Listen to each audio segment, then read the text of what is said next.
Seth, why did you stop picking games that were lesbian love stories? There's not enough of them. Give me lesbian love stories, and I'll keep picking them, bro. So basically, Seth has somehow planted the seed in our minds so that. Yeah, exactly. I don't know. I get free picks now. I mean, I didn't really need that influencing. I've always been a fan of lesbomancy. Too.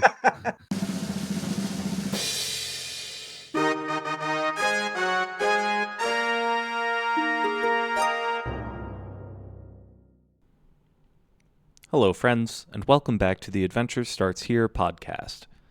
This week, we have a very special episode, our year in review, where we will give some updated thoughts and opinions on every game we played for TASH over our first year of doing the podcast. I'll go over specifics on that shortly into the episode, but be aware spoilers are on the table for most games we discuss. Particularly notable spoilers were present for Expedition 33, as with all of our episodes, and Hollow Knight Silksong. If you care about spoilers, consider watching after playing those games, and after you do, drop a comment to let us know your thoughts on the discussion, and enjoy the episode. All right, so for this week, we are playing a game, but it won't be discussed this week. This week, we are instead doing a year in review, and so what that's going to look like is we're going to have sort of 3 rounds. The first round is going to be our lightning round. We go really, really quick. This is not for in-depth discussion. We're just going to hit every single game that we played over the last year for the podcast specifically, and just do a little quip. After the lightning round, after we're done with each of those games, we're going to kind of zoom into individual games with individual discussion questions.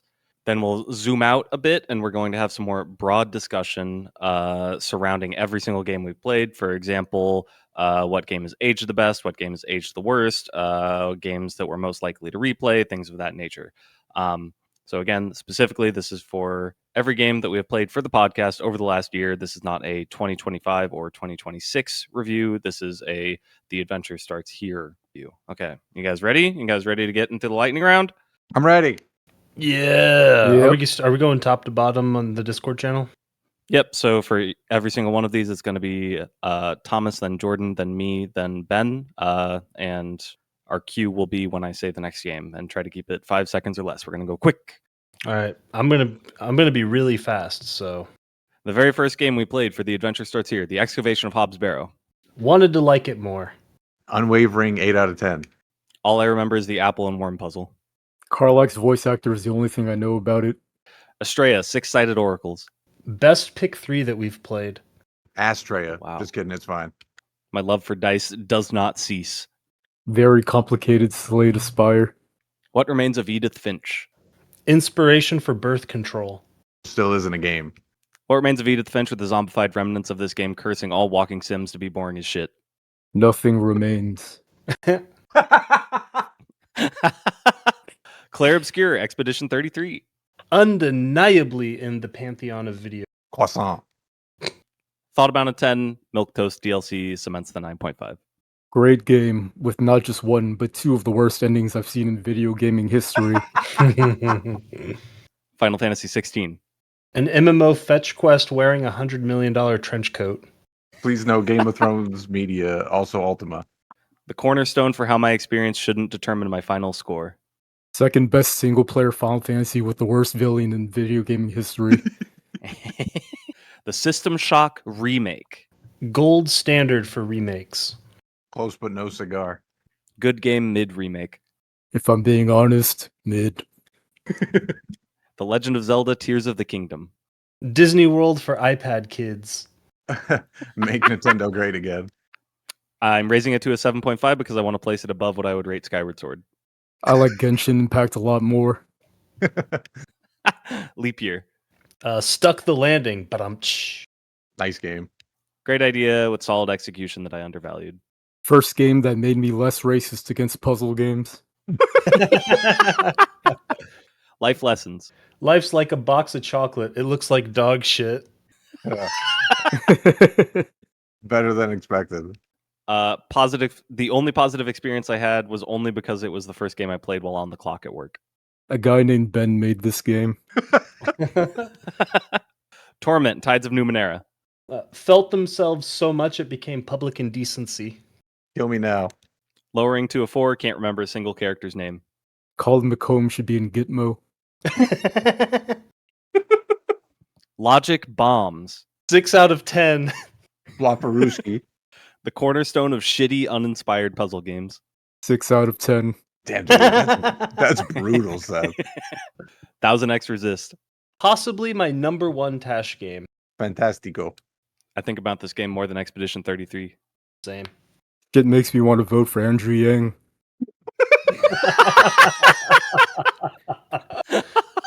Jesus Christ. Ben's too good at this. Oh my god. Mimic Logic. A treatise on less is more game design. Yohei Soft is a generational talent. The cornerstone of great puzzle games. Puzzle game of the forever. Hello Charlotte, Episode 1. Of all Tash games, I'm glad this one exists the most. Painful gameplay, emotionally packed. Much like the Dune movies, the later games made me like the original more. Best single frame of art that I'll never forget. Nice. Oh wow. Baldur's Gate 3 Act 1. GIF of Vince McMahon staring with sex in his eyes into the camera. Best part of the game. Raising it to a 10, game's a 10.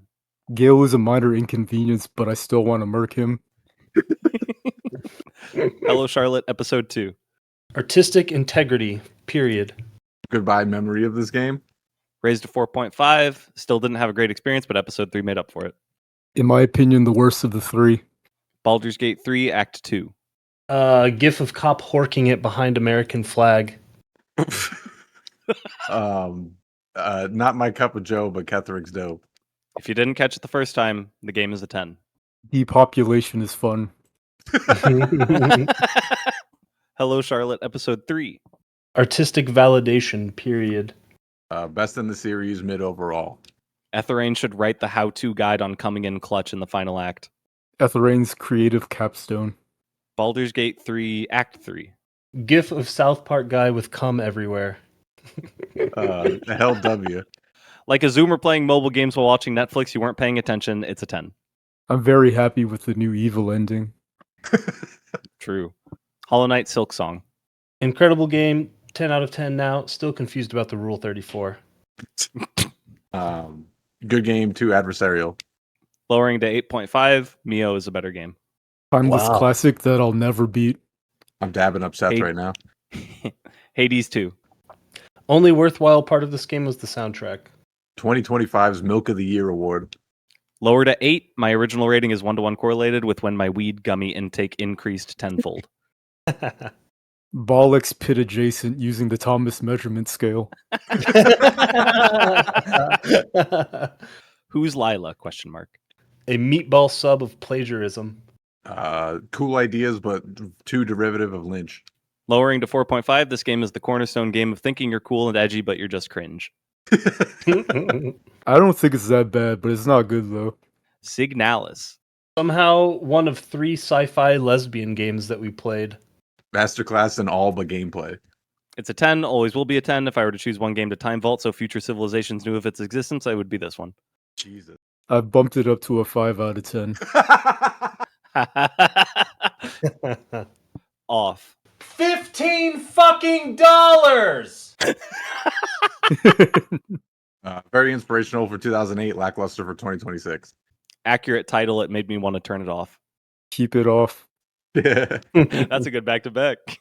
I was afraid that we all gonna have the same answer. no, I intentionally didn't go for like a pun on that one because it Same. felt too easy. Jigoku Kasetsukan. Went in one ear and straight out my asshole. Good shmup. Raised to 7, Toho game we played gave me more appreciation for shmups. Timu Toho 15. Fate Stay Night Remastered. The words defenseless anus show up in my living room about once every minute. God help me. It would be a 1 if it didn't inspire better material than itself. I know y'all are haters, but everyone still copies the GOAT for a reason. True. Unsighted. A game I actually think back very fondly on now. Size 48, Ariel, capital F, fine. The Zelda bias thrives. It's not a 7.5, but I enjoyed it like one. Better than I remember, I think. Dead Estate. Making me want to play Isaac is an accomplishment. Very charming, surprisingly good roguelike. Raised to 8, titties.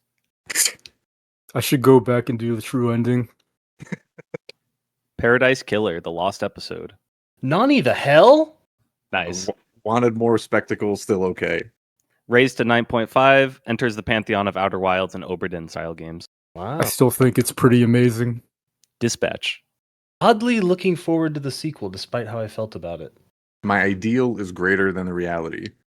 Lower to 7, Subversive Cape shit is my shit, but this game fails to realize it. True. I thought it was mid, and I still do.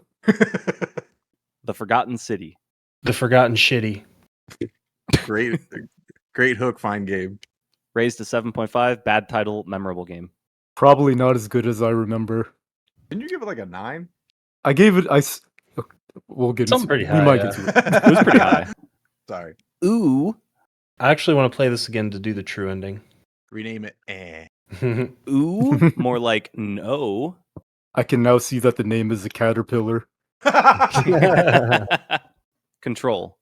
They found the golden path to blandness. Control Alt Delete. It would be a 7 if not for the ashtray maze. Never gonna see the name Dylan the same ever again. Ball X Pit. Emblematic of so many fucking things that I hate. An exercise in psychological exploitation of fun. Lower to 8, just because playing this game was straight dopamine injection during work hours does not mean it was as good as Expedition 33. I'll probably never think about this game again. Damn. Wow. I am your beast. I loved my time with this game, but I have no desire to ever play it again. I'm harding right now. Raised to 7 on the basis of I feel like it. I love auto aim. True. The Dark Queen of Morthome. Newgrounds Flash game masquerading as a Steam purchase. Fuck no. Boring but purposeful, and thank God it isn't longer. Cool art project. I pirated it. Synthetic. European indie devs are the absolute worst. Eastern Europe strikes again. Manual reloads are epic. Gun jamming is not. A great argument against live service. That's very true. Look outside. Masterpiece. Enough said. Third best game of 2025, and that's fucked up. The cornerstone of anything made in RPG Maker, the only developer I respect more is Nohohe Soft. Most genuine 10 out of 10. Dang. Oh yeah. Starvaders. Pick a fucking lane. Forget about it. Lower to 4.5. Game is pretty, but the prospect of discussing this game again filled me with as much dread as playing it did. I barely remember playing this game. House of Ashes. The best supermassive game I've played by far. Is that just a toot? Yeah. I don't know if that came through or not. It did not come in at all. It did barely. The best things to come from this game were the Discord emotes. That bitch neck looked like the symbiote from the Men in Black cartoon. Lethal Dungeon. Nihohe Soft is an inevitability at this point, and they're going to hit big at some time. Soft can't miss. A game whose punchline will age better than Dave Chappelle's stand-up. Oh shit. This game is still installed. Nice. Nice. Toho 15 Legacy of Lunatic Kingdom. Point device mode equals godlike. Nice. A game single-handedly responsible for making me want to play more shmups. I still think this is the best bullet hell ever. Linelith. Not much to say. Pleasant little micro game. Fine like saying. Eh. Jonathan Blow crying in a dark room as Soldier Boy misunderstands Braid. That's a good fucking bit. Woo. Baldur's Gate 1. Everyone owes everything to this game. Technical marvel. I forgot I wrote this down. A game that would have been a 10 for me if my parents had sex 3 years sooner. Get me out of this hellhole. Nice. Slay the Spire 2 early access. Still needs more time in the oven. Roguelike deck builder. Goat of Goats. Only Nohohe Soft could usurp it. Replace Slay to Spire 1. Mio. Memories in Orbit. Deserves way more Game of the Year consideration than it's going to get. Beautifully sad and generally underrated. Raised to 9. I liked it more than Silksong. I like Silksong more. Node Buster. Sandwiched somewhere in my mind between the Holocaust and the Armenian genocide. Cut it out. Lower to a 1, unlike Off, it spawned a torrent of games worse than itself. I'm actually not opposed to playing more of these. Makai Agito. Got me curious about the rest of its lineage. Needs more German antagonists. Oh, Persona 2. Yeah. I like that. The cornerstone of mid games. I'm finna sneeze in the holy water. That was the last one. Those are great. Oh shit. That was a lot of fun. Yeah, it was. That was good stuff. I'm gonna turn back on my push to talk. Same. There we go.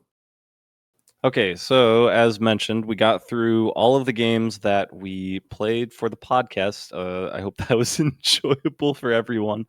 So now we're going to go into some very specific, pointed, reflective game discussion.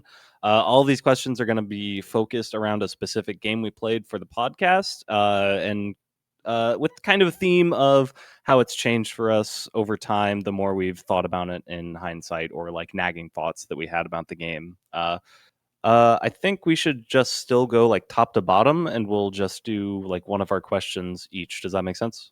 Yeah, like Tom A, Jordan A, you A. Yeah, exactly. Yeah.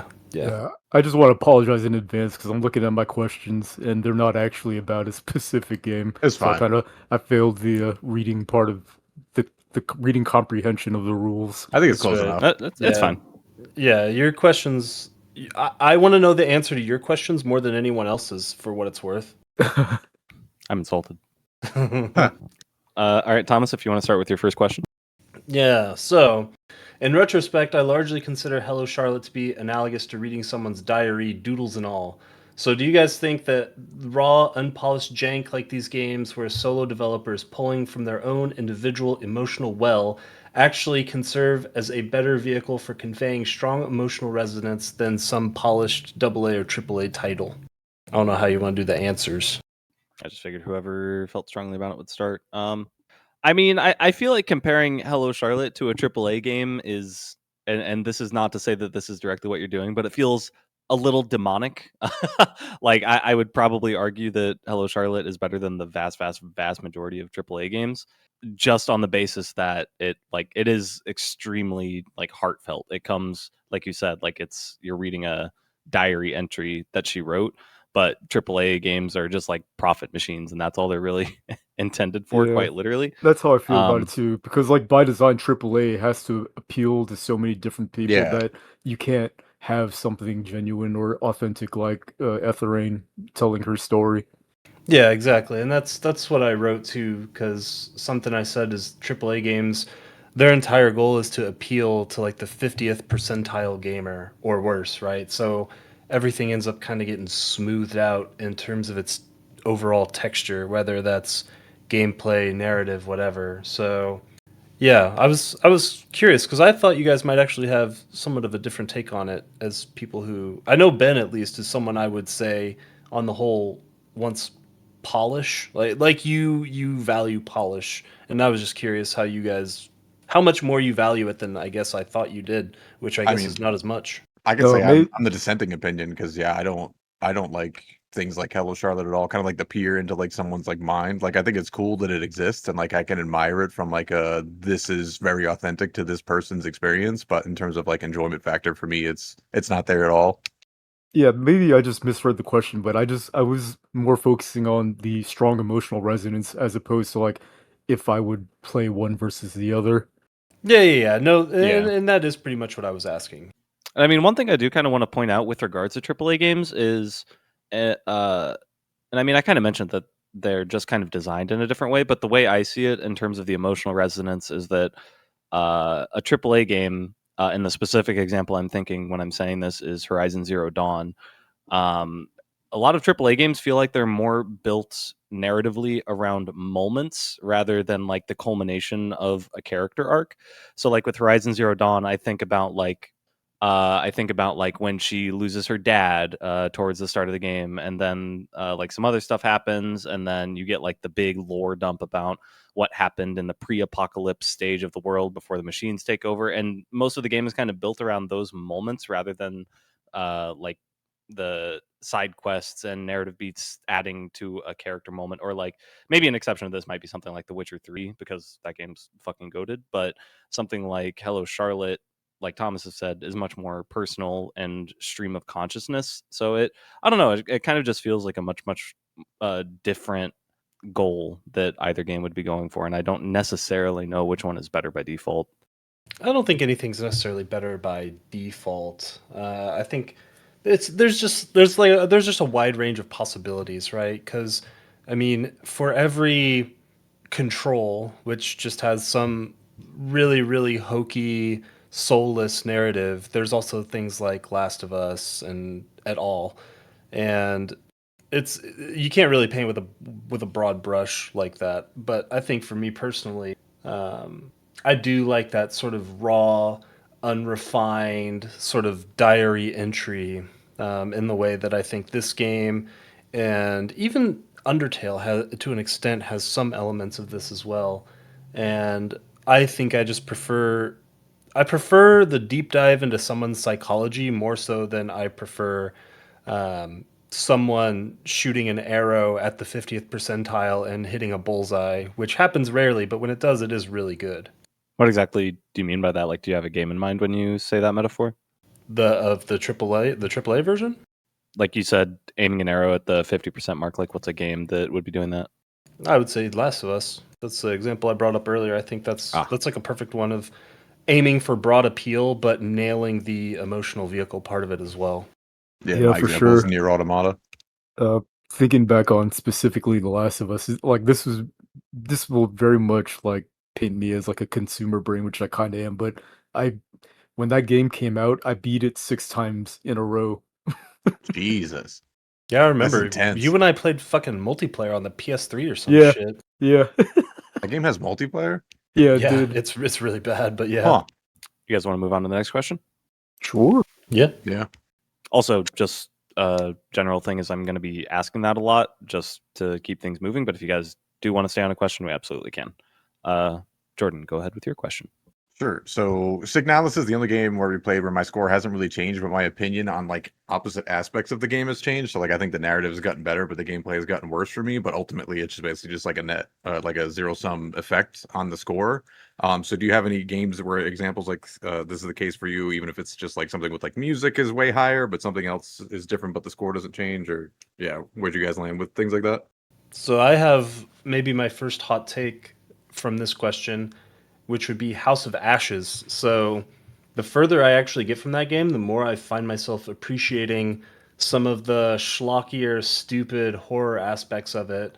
And that's probably because I am further separated from it, and I don't. I'm not remembering things like how extremely contrived and terrible the love triangle plot was and all that. But when I do think back on the game, I think back on that time fondly. It's like analogous to watching the TV show From, which I know only Seth is even slightly familiar with, where it's just this really crappy J.J. Abrams mystery in a box style thing, and it's just pure kind of like popcorn mystery stupid shit with just the right amount of cheese to it that I actually really find myself enjoying shoving aside the less desirable aspects of that game in my brain and just appreciating it for what it was, which was just a really stupid horror movie on its face.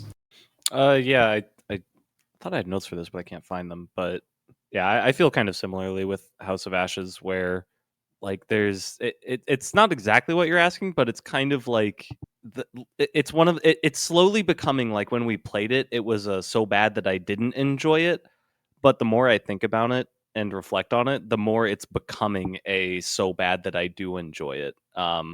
And that is kind of hard to grapple with because I think that game does fucking suck. But it's like Thomas said, it's just that schlocky horror that's just fun to watch because of how bad it is. Yeah, Nice. it's like the movie The Mummy, right? Like The Mummy is a stupid movie. Like anyone who tries to tell you The Mummy is not a stupid movie is probably kind of stupid. But that does not make The Mummy any less fun or enjoyable to watch under any stretch of the imagination. And I feel like House of Ashes, in some ways, uh, tends along the same sort of axes there. But yeah, like as I've gotten further away from the game, like the gameplay of it, I know sucks ass, but I actually do enjoy some of the narrative. And I think some of that is just again divorcing myself from like the stupid interstitial scenes with the host guy, whatever the fuck his name is. But yeah, I think that would be a good example for the question.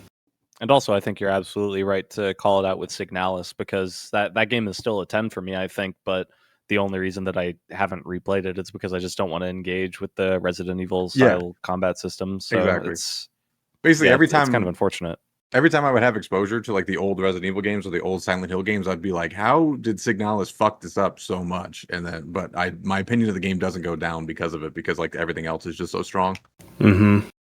I don't even know if I would say the Signalis fucked it up that much. It's just it fucked it up enough. And I'm speaking from my experience. Like, it fucked it up enough that I just don't really want to play it again. Like, Sure. one of the questions we had later, I think, was like your favorite specific mechanic out of games we played or something. And spoiler for that, but I put down the Signalis radio mechanic. Like, that's really cool, and I wish they used it more instead of leaning into this Yeah. like weird nostalgia bait Resident Evil gameplay. Yeah. That's a good point. Yeah. Yeah. I think they definitely, at least someone who likes like weird puzzle game secret solutions, they could have done more of that, just like mixed in with the game, rather than it just kind of be feeling like a AAA kind of reused mechanic.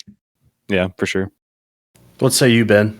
I don't really have an answer for this because I'm pretty cocksure about my opinions. I guess the absolute closest thing I could think of is Silksong, because like I didn't beat the game, but I still liked it enough to call it Game of the Year over Expedition 33, and I still don't want to play it again.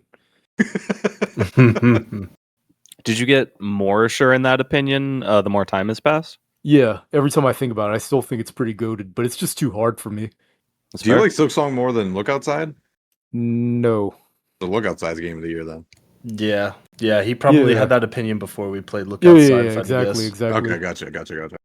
Oh, I see. Yeah, okay. That I thought you were saying it in terms of like the game that actually should have won Game of the Year, because like I love Look Outside, but I don't think it should have won year. You know? I don't think a game like when it comes to like Game of the Year considerations, even if I think Look Outside is better than all those games, which I do, like is a game that looks like that is just not going to be in consideration. That's Yeah. just how it Yeah. is. I don't think it even like won shit for like indie awards though. Like that game just kind of Yeah, it was unknown. Yeah. Oh, that's just unfortunate. Yeah, it's crazy. Yeah, I think it just flew under the radar a lot because I don't know if I necessarily agree with your initial premise there, Ben. Because I think that stuff like Undertale definitely has a shot at winning things like Game of the Year. Is it a long shot? Yes, but if a game could have done it, it would have been something like Undertale. Yeah, that's true. But Undertale is like kind of like a mutant, like kind of like a Yeah. one of a kind miracle. Yeah, it's the generational for sure. You guys want to move on to the next question? Sure. All right. So this is my question. Over the last couple month or weeks or so, I realized I have a strong affinity for cape shit. Things like Watchmen, Invincible, The Boys, specifically the comics more than the show. We're not going to talk about the most recent season. And to me, Dispatch was a game that failed to fulfill what I felt was a promise of subversive superhero media, which would be, in the context of the game, reducing the quote-unquote profession of a superhero to an office job. Where does cape shit fall in your hierarchy of archetypal enjoyment, and did Dispatch follow through with its concept? I can go first.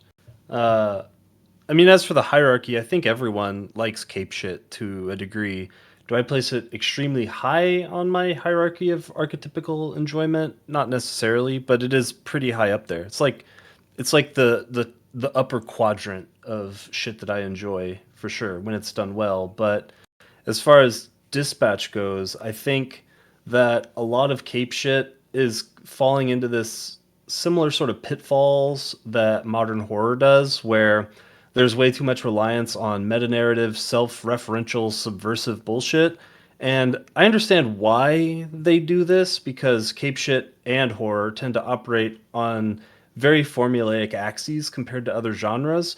And so people like it when you operate outside of those axes or you shake them up a little bit.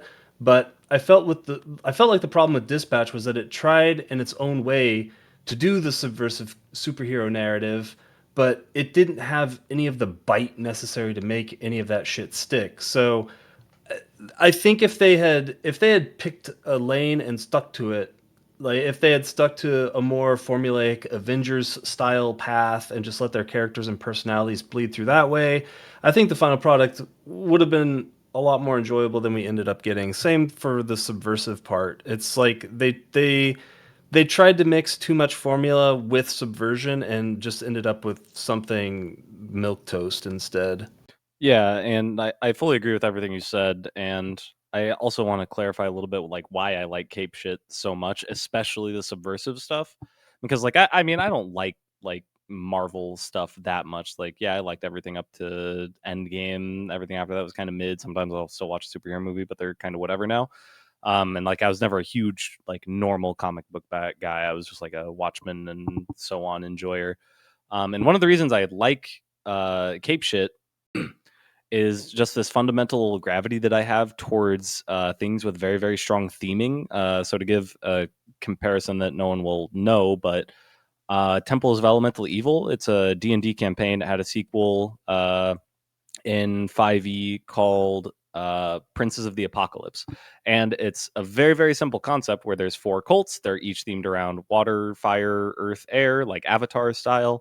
And I don't know if that was necessarily what made me really into this. It was probably Avatar for the same reasons. But I just really, really like stuff that's like themed around that. It's fun to play with and experiment. And it's like, oh, what if you have like a cultist that's like a water cultist and a fire cultist? Oh, now you have a steam cultist and you have steam elementals. And like that stuff is just kind of fun and cool to me. And superhero shit does this a lot. Like, I mean, Batman, he's themed around a bat. You got fucking the Flash, he's themed around like lightning, Green Lantern, same concepts.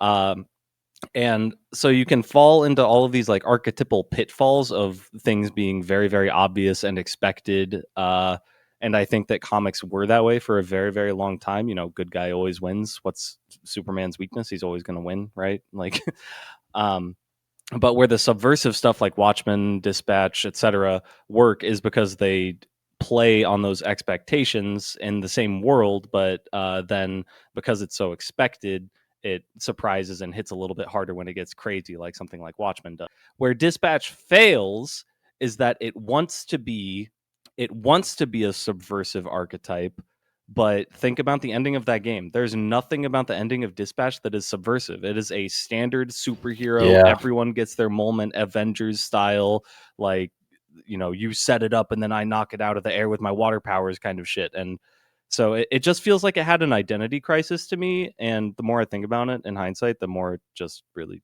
bothers me because it had a lot of potential. The Yeah, only I mean, thing I wanted to comment on was the ending and how much I disliked it because it was just so fucking saccharine. It just mhm. reminded me of the absolute worst parts about Final Fantasy XIV storytelling. I mean, I agree. I think Dispatch was good, basically up until like that final chapter and everything, and then I think it just fumbled the bag.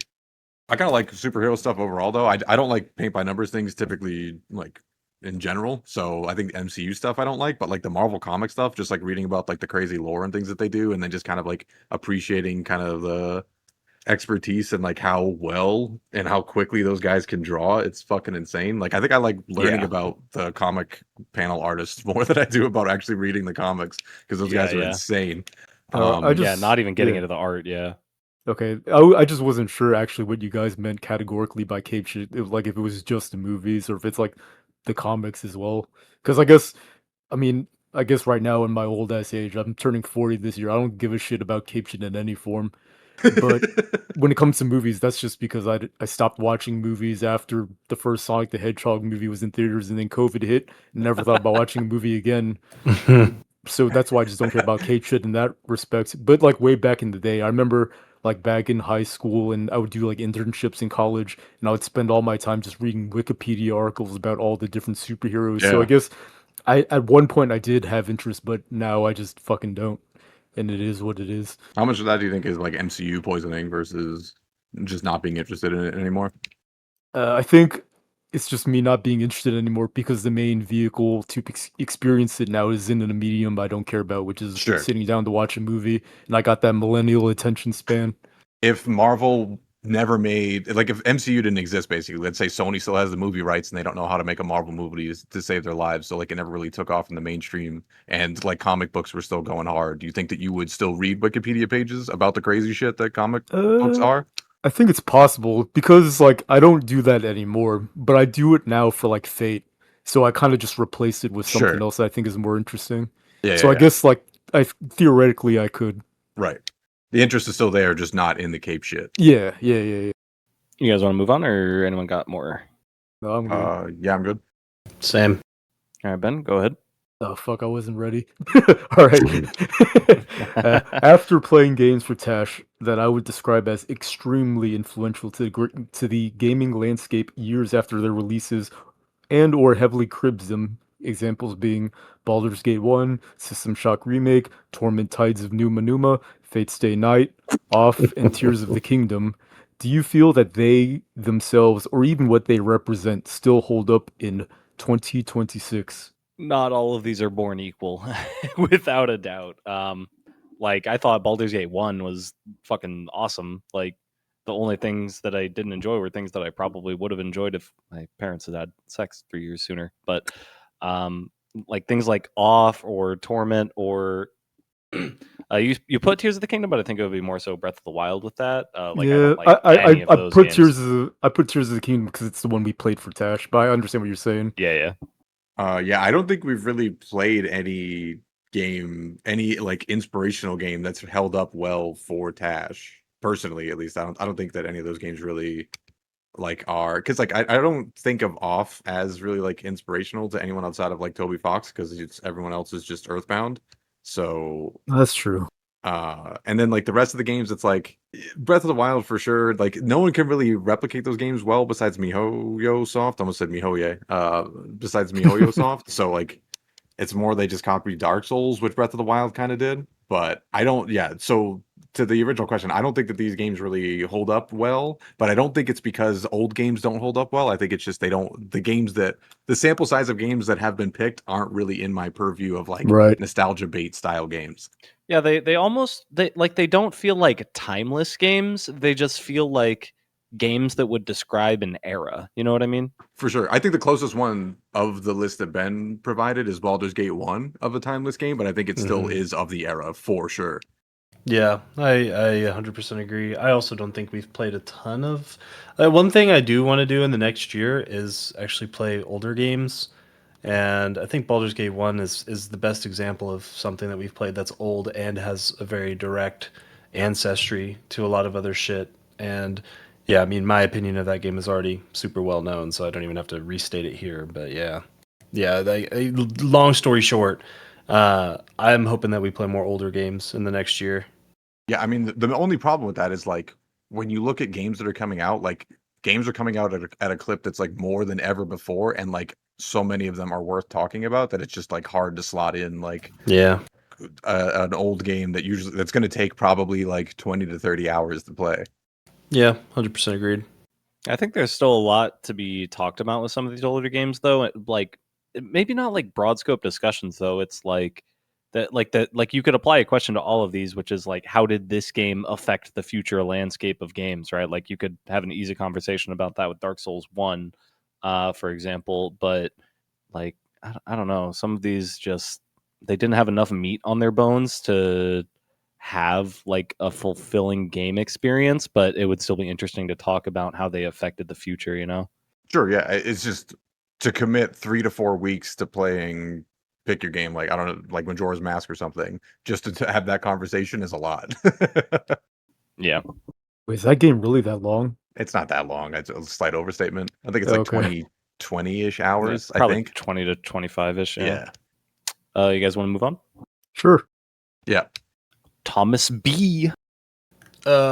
Shit. Where is it? Okay. In games like Ooh and Silksong and Look Outside, there are a myriad of true endings that typically get obfuscated behind obscure puzzles or backtracking or like shit that's going to be hard to figure out on your own without some hint that it's there at all. So, does this alienate the average player from experiencing the complete artistic vision of the game? Is that a good or a bad thing? And where do you guys draw the line between acceptable true endings and unacceptable, insofar as things like breadcrumbs are concerned? And what's the criteria that you're using for that? I think for me, it's a matter of how satisfactory is the base ending and how annoying or tedious is it to get the true ending. So something like Mio, part of the reason that I raised my rating for Mio and lowered my score for Silksong is because Silksong's base ending is like extremely unsatisfactory to the point that you kind of have to assume that there's an act 3 if you didn't already like pick up on it. But it's not in the sense of like there's more to explore here. It's the sense of like that was kind of a boring ass unfulfilling ending.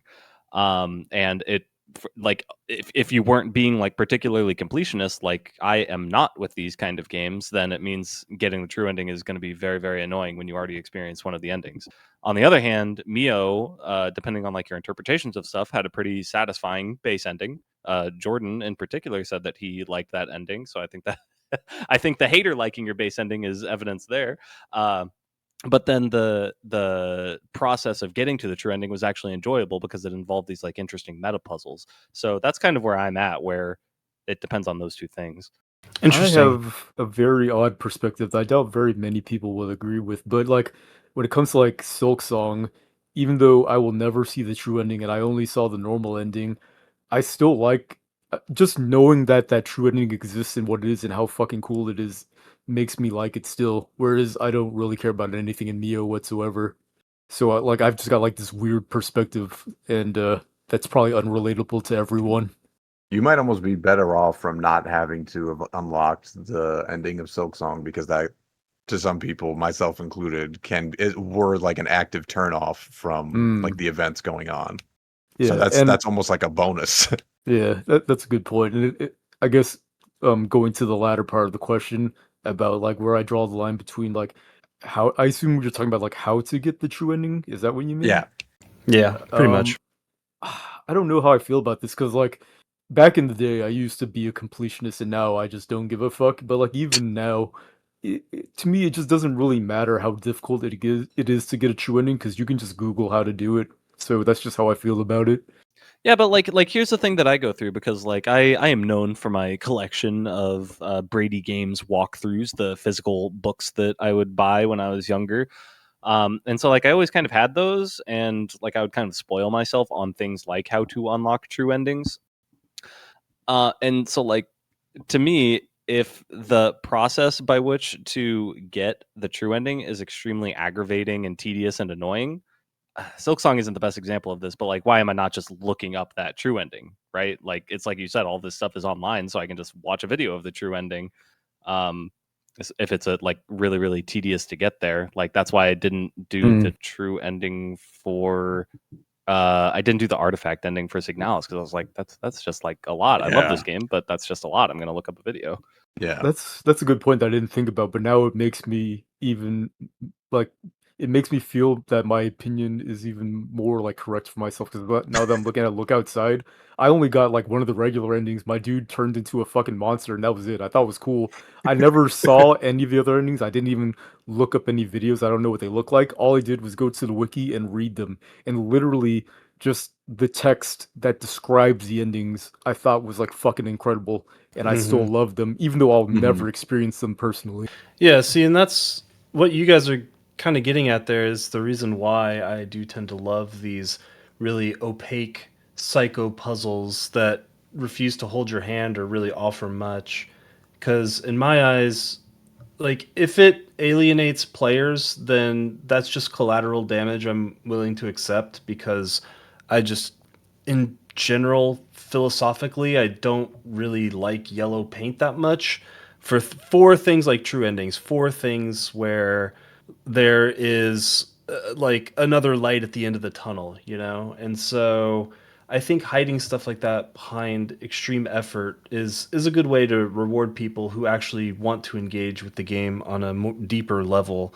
And I just and if it is something that I don't want to do just because it's either mechanically frustrating, too hard, or I'm just kind of over the playing the game or whatever, I also don't mind just going to YouTube and watching the other ending. Like that's what I did with fucking Expedition 33. It's not like I went back and played through the boss to get the other ending. I just fucking went on YouTube and watched that shit. And I did that- because I was one-shotting every boss.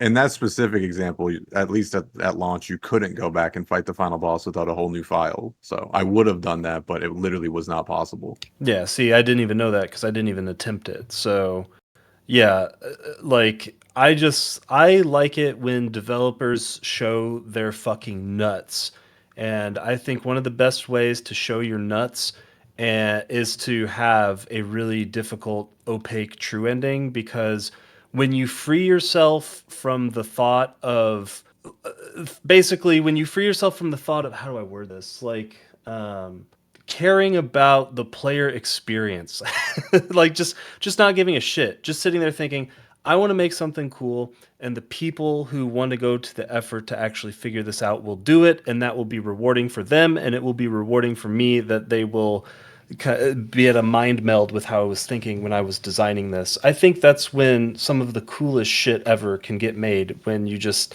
totally divorce yourself from worrying about, the 50, 60, 70, 80th percentile player. This is example is the completely game. unrelated, but I can't help but think it after you were talking about the mind meld. I keep thinking about the Jonathan Blow interview where he's talking about, like, I wish people, like, I tried to speak to people, like, with my code and no one knows what the fuck I'm talking about. What are examples of them not giving a shit and making a true ending, and it's still dope that you have? I think Silksong is that way in some degree, because like the actual path to unlocking it was not great. Don't get me wrong, and no, it wasn't buggy. I think people just didn't figure out the exact Yeah, mechanics when I was doing it. just But obtuse. Yeah. yeah. Like I like stuff like that. I like when there's these really weird arbitrary benchmarks, and it's up to you to figure them out. Even things like La Mulana Hell Temple, that is like a mega super duper extreme example. But like, I'm not going to criticize it, even though there's absolutely zero way I ever in my entire life would have figured out how to unlock Hell Temple. I still think it's fucking great. Yeah, I don't like I think for me the main thing is how much of the story is behind this extra effort that you're making me put into the game. Because like Hell Temple, I don't care because it's not like you need a resolution from the story, so you don't need to figure out this. If they put like a good ending behind Hell Temple, I would think that that's bad. I think that's kind of coincided with what I said in terms of Yeah. like the base experience being satisfactory. Yeah, I Yeah. agree. That's what I was thinking. I think the line for me is I don't have my head wrapped around it perfectly in a way that I think I could explain it very well. But with Silksong, for me, it didn't bother me narratively because it was so obvious that that ending sucked, that there was more, that it didn't necessarily bug me, because yeah, you kill the painted queen or whatever the fuck her name is, I don't remember, and you get the credits. But when you look at that ending, it's like, yeah, they're not just gonna leave this shit here, there's obviously more somewhere. So that in and of itself is a breadcrumb to me, and that's what makes it not bug me too much. But something like Mio, I think, is a more interesting example. So Yeah. I want to follow that up with a question for our local mole person, if I may. Ben, with the base ending of Silksong, did you feel like it was a bad ending, or how did you feel about that ending in terms of like, because you're the guy that's like, you want a happy ending for the people you've been traveling with, right? I'm curious like what your feeling on that ending was as it pertains to this discussion. I mean, definitely, I don't think it's a good ending. But like I said earlier, just knowing that there is a true ending and that it's cool as fuck is enough for me to like think of back on it fondly.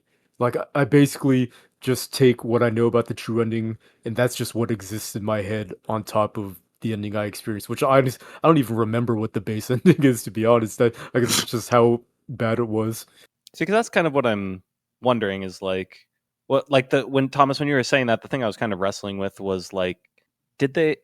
So like, kind of ludo narratively in a meta sense, I think it's pretty obvious that there was a third act to Silksong. I mean, it has Act 1, Act 2, and then what? It just ends at Act 2. Like, no, this is a fucking Yeah. act structure, right? but I'm wondering if I just like played through and it didn't have those stills between the acts, if I still would have thought that I got the bad ending. I'm not sure. I think for sure. I don't think there's any way, if you've been paying attention, to think that that's like the end. Yeah, exactly, and that's why it doesn't bother me because it's just so obvious that there's more to it, and I struggle to think of a starker example than Silksong in that regard. If you guys have another one, I might be able to crystallize my thoughts around it more. But yeah, An example of a game that hides that it has a true ending. or games that hide the good ending behind the bad ending, basically. Ooh. There's a lot of these, but they don't come to mind. I know they exist. Ooh, I mean, I have no idea what happens in the true ending, but I mean, in the regular ending, you escape the bird, right? So I mean, it's I guess it's not a bad still ending. an Yeah, ending. I was more thinking the good content is hidden in a place that you don't know exists. Um, I think a big difference between the unlock parameters for Mio and Silksong is that in Mio you're doing one targeted thing basically that thematically lines up with why you're participating in that ending.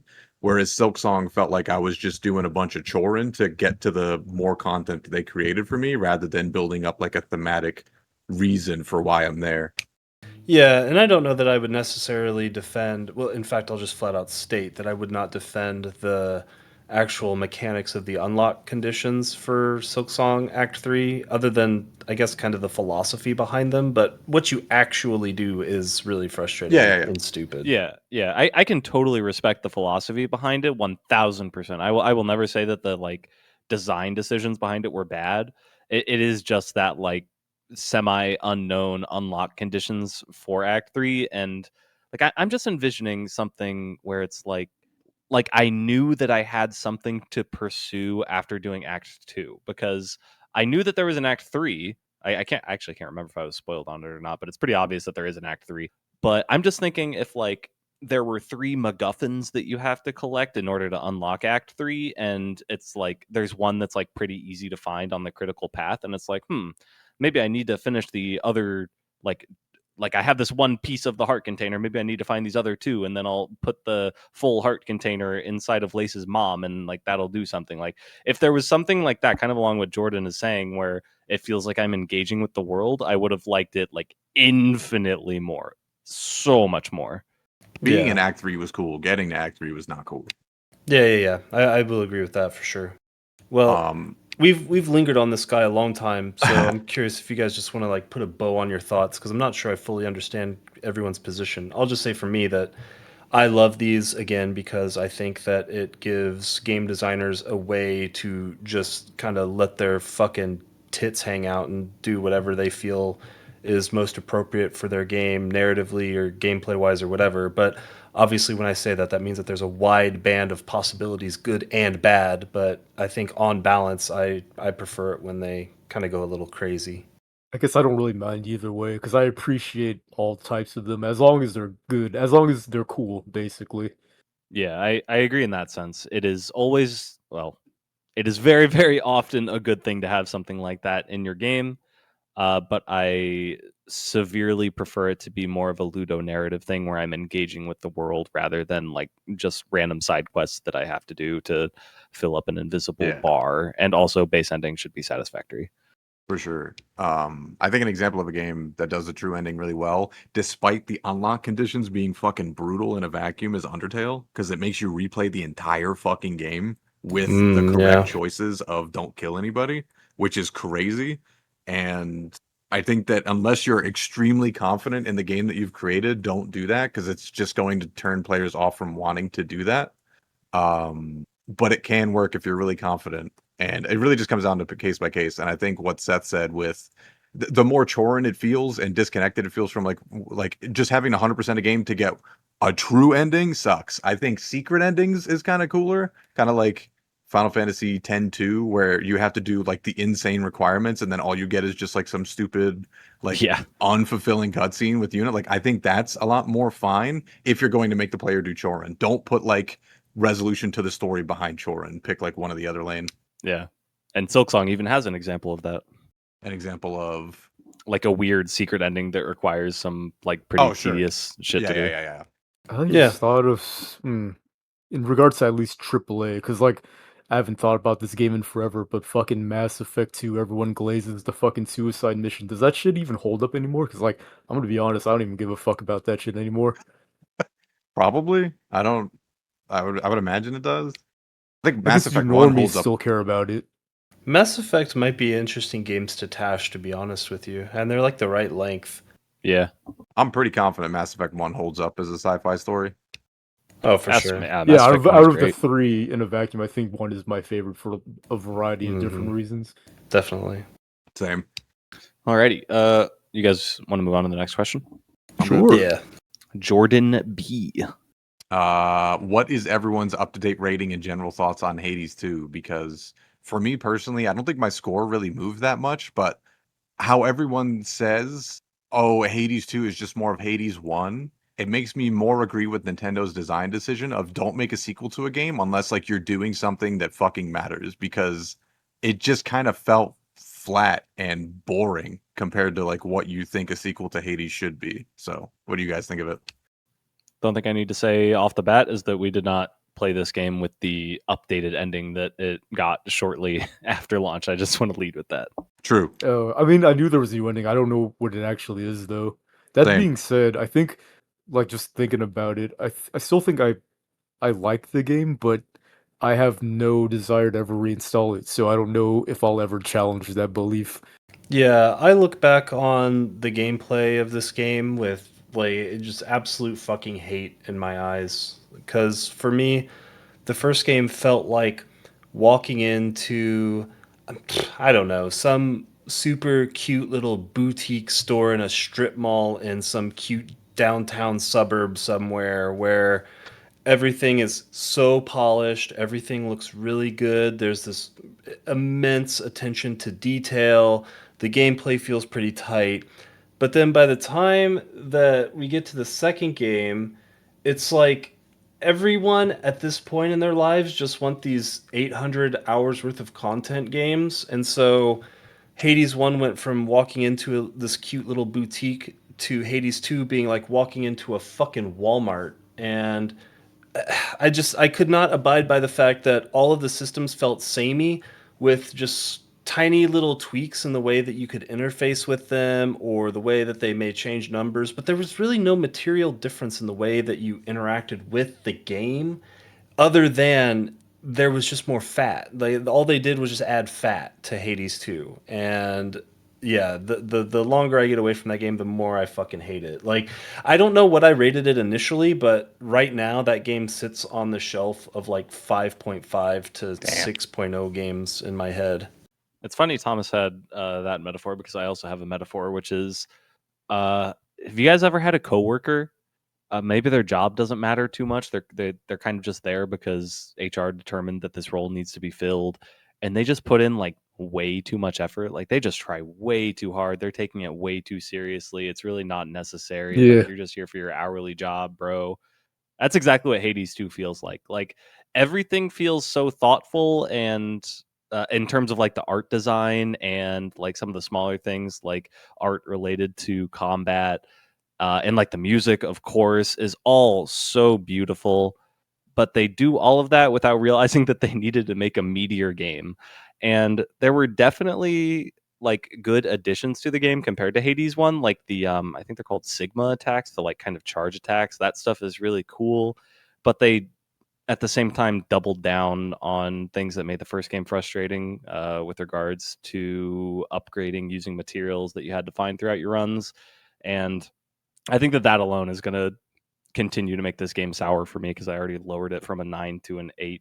The more I think about it, the more that I'm getting Jordan pilled on this game. Cause like there is no way I'm gonna get excited for a Hades 3 at all. If they make a Yeah. Hades 3 instead of a new game, they've made a colossal mistake.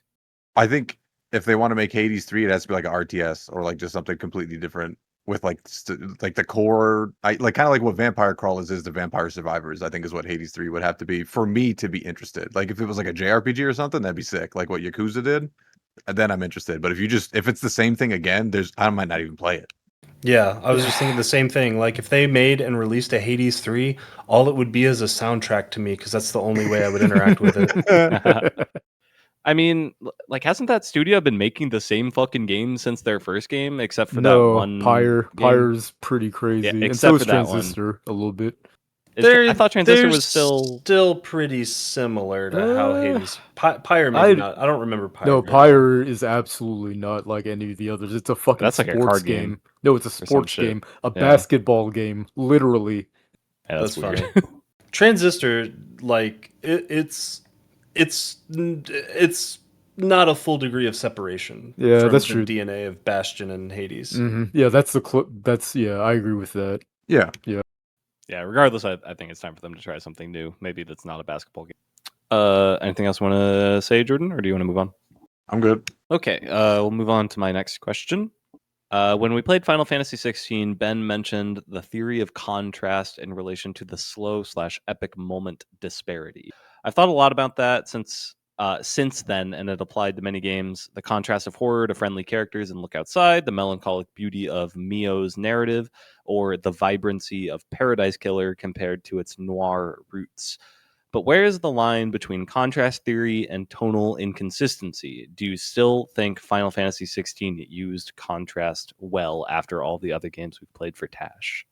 In some cases, yes, and in other cases, no. Like for me, like the thematic contrast that's been used in that game, I think holds up for me. Like the disparity between classes and such, it's infused in the main story, and every single side quest reinforces it. So I do like that, and also like some of the bombastic cutscenes where like it just happens right after some calm shit, and then like you have Godzilla on the screen. I think that's pretty cool, but the places where I think it falls apart for me, I have this just amusing memory. Back when I was in Indiana and I was on Tinder, and a girl came over to watch me play Final Fantasy 16. She was actually pretty cool. She was a weed dealer, and we spent most of the time smoking weed in the garage. But like, she was watching me play that one part of Final Fantasy 16 where like it's like Clive and his uncle are like they're undercover in like this bar in like the desert, and then they get approached by a bunch of dudes, and so they have to, it's like a tense moment right before a big fight, so it's like this like very tense but still very normal looking like Game of Thrones scene, and then 1 second later the entire screen is filled with particle effects like lightning and fireballs and shit, and then she was sitting next to me and she's like, what the fuck is happening? And I kind of felt the same way. I was like, yeah, that is pretty jarring. Funny. Anyway, that's all I had. I feel like that's a very accurate summation on why I had an issue with it in Final Fantasy 16. Yeah, I didn't know how to translate this question in my head because I wasn't entirely sure where you guys were saying that contrast was happening, because in the examples you used, I felt like the contrast was either in something like the narrative or the visuals, but when I thought about applying that to Final Fantasy 16, I was thinking about it in terms of the contrast being in the gameplay pacing, where like you'll spend 2 hours running around a map to spread some fucking ashes out in the desert somewhere, and then 2 seconds later you're fighting Bahamut in some massive cinematic fuckfest. But yeah, like I said, I couldn't figure out how to apply contrast in a way that made me feel positively about it in this game, just because I felt like, again, when I thought where it was applied, it was in the pacing, and the pacing of this game was absolutely horrendous Yeah, it's very when much. applying it to side quests. Sorry. Yeah, for sure. Because like this, like, and I've always believed this, and I still do. Final Fantasy 16 is literally just the single player version of Final Fantasy 14, for better or for worse. Yeah, and I never did any of the side shit in that game. I just stuck with fucking MSQ. Would you guys say that you tend to like games that use a theory of contrast well? If a different game than I mentioned comes to mind, feel free to bring it up. But like I particularly, and I'm not a fucking professor on theory of contrast or anything like that, but I particularly like the realization I had when I was writing this question, which is that Paradise Killer uses contrast, where it's like a story like this with a detective solving a murder, you would expect to be far more noir in tone and aesthetic, but it is like practically the opposite of that in like every single possible way. And after that realization, I was like, oh yeah, okay, this game uses it in a really interesting way. So do you guys have good examples of games, maybe not even for Tash, but examples of it that you really like? I don't really have any examples that come off the top of my head, but I think just like conceptually, it's contrast is just one of the principles of design, whether it be like visual or like any other creative medium. It's just like a lever that you can modulate, and I think that when it's done well, it's really good, and it also has like this weird advantage of just being like naturally appealing to humans. Because like, and this is like the most like you. You get like the bell curve, and this is like the left hand side, like that opinion is what I'm about to espouse. But like you just take a hot woman, they're gonna have a thin waist and big boobs.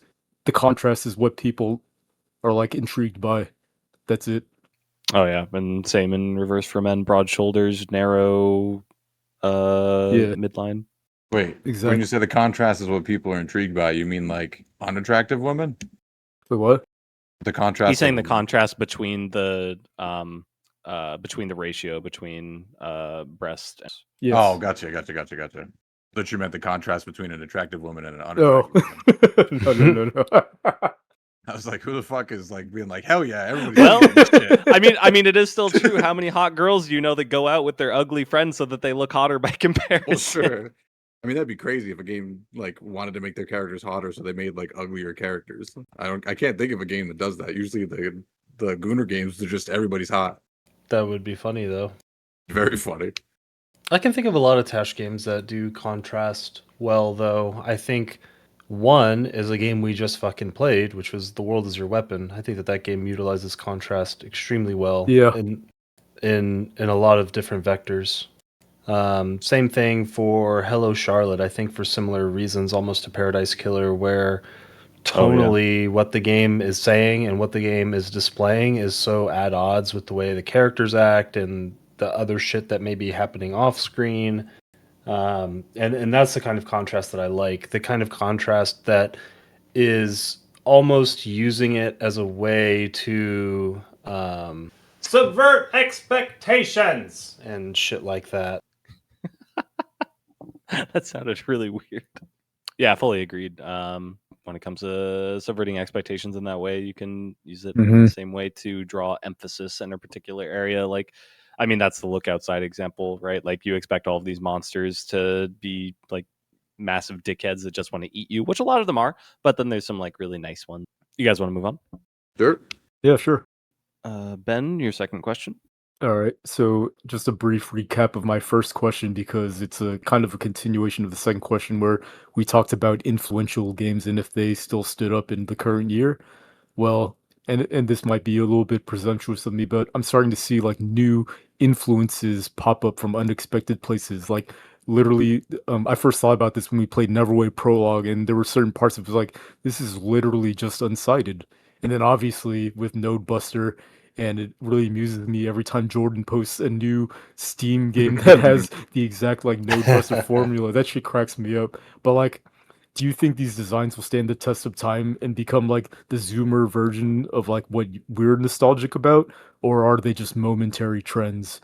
I don't know if they'll become like like nostalgic in the way you're describing, but I could definitely see a future where like the bones of these things are boiled down and just the good parts are taken away in an evolving manner.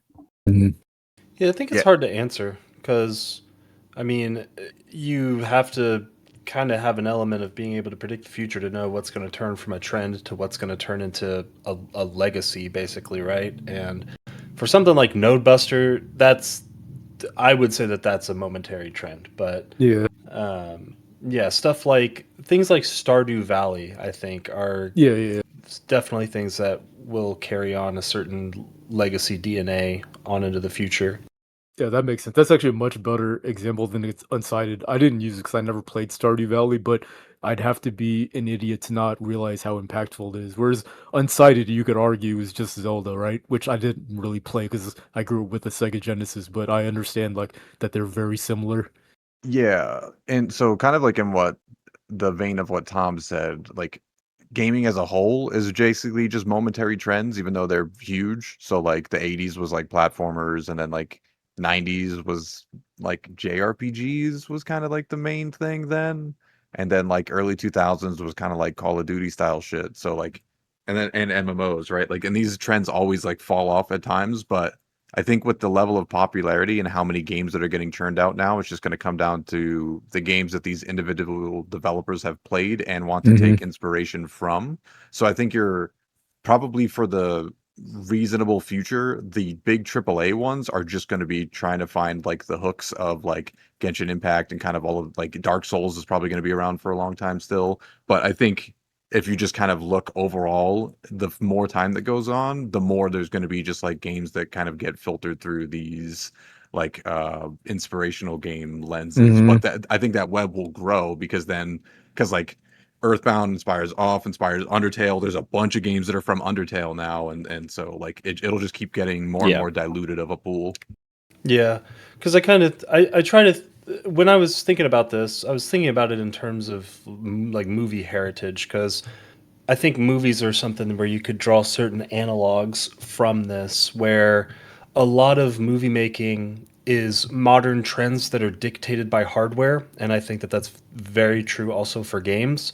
So you can trace back a lot of movie making or storytelling techniques within movies back to something that may have been made in the 40s and 50s, but it's changed so much for generational audiences and the way that they view things that even though some of that legacy DNA is there, it's so far removed from something like a Hitchcock movie in 2026 that even though you could look at it and be like, "Oh yeah, that's probably Hitchcock," it's still very much its own kind of thing. And again, the reason I was bringing that up with movies is because I think that a lot of what will change in video games makes it harder to say just because of evolutions in hardware and processing technology and blah blah blah that makes it really hard to Yeah, say what the hell we might see in 10, 15, 20 years, whatever.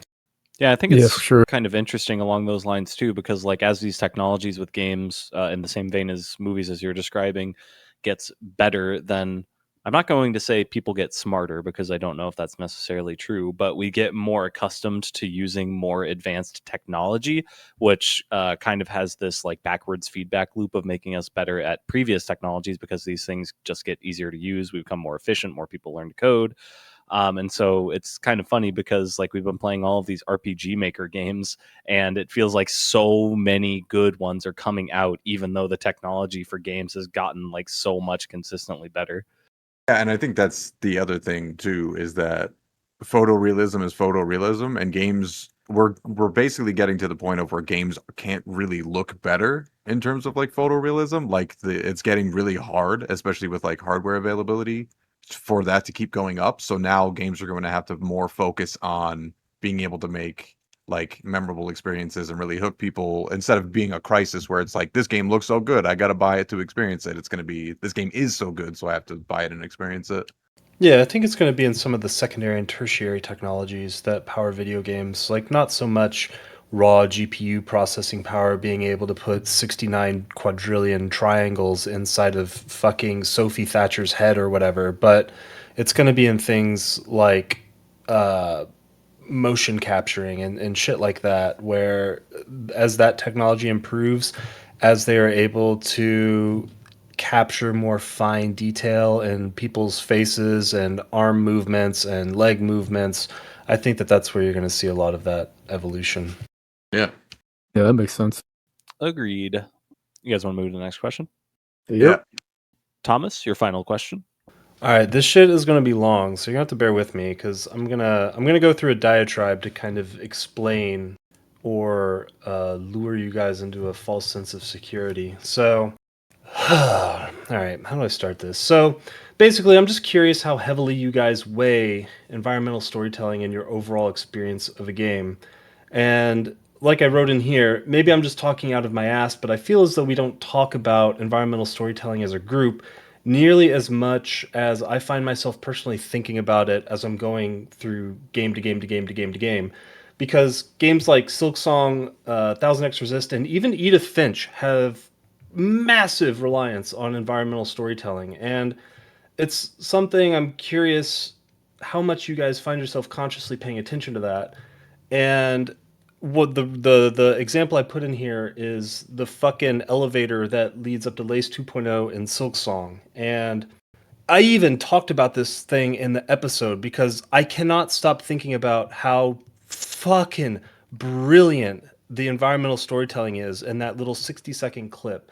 So, for me, one element is that it allows me to forgive games that don't do a lot or any form of in the bagging with the story, right? So, if you have a team of really strong artists but poopy writers, you can convey so much through environmental narrative. And you don't need to over explain things when you have this 10 out of 10 environmental storytelling element. And FromSoft games are probably the peak example of this, of people who can absolutely just crush it from an environmental storytelling perspective and don't need a lot of text alongside that.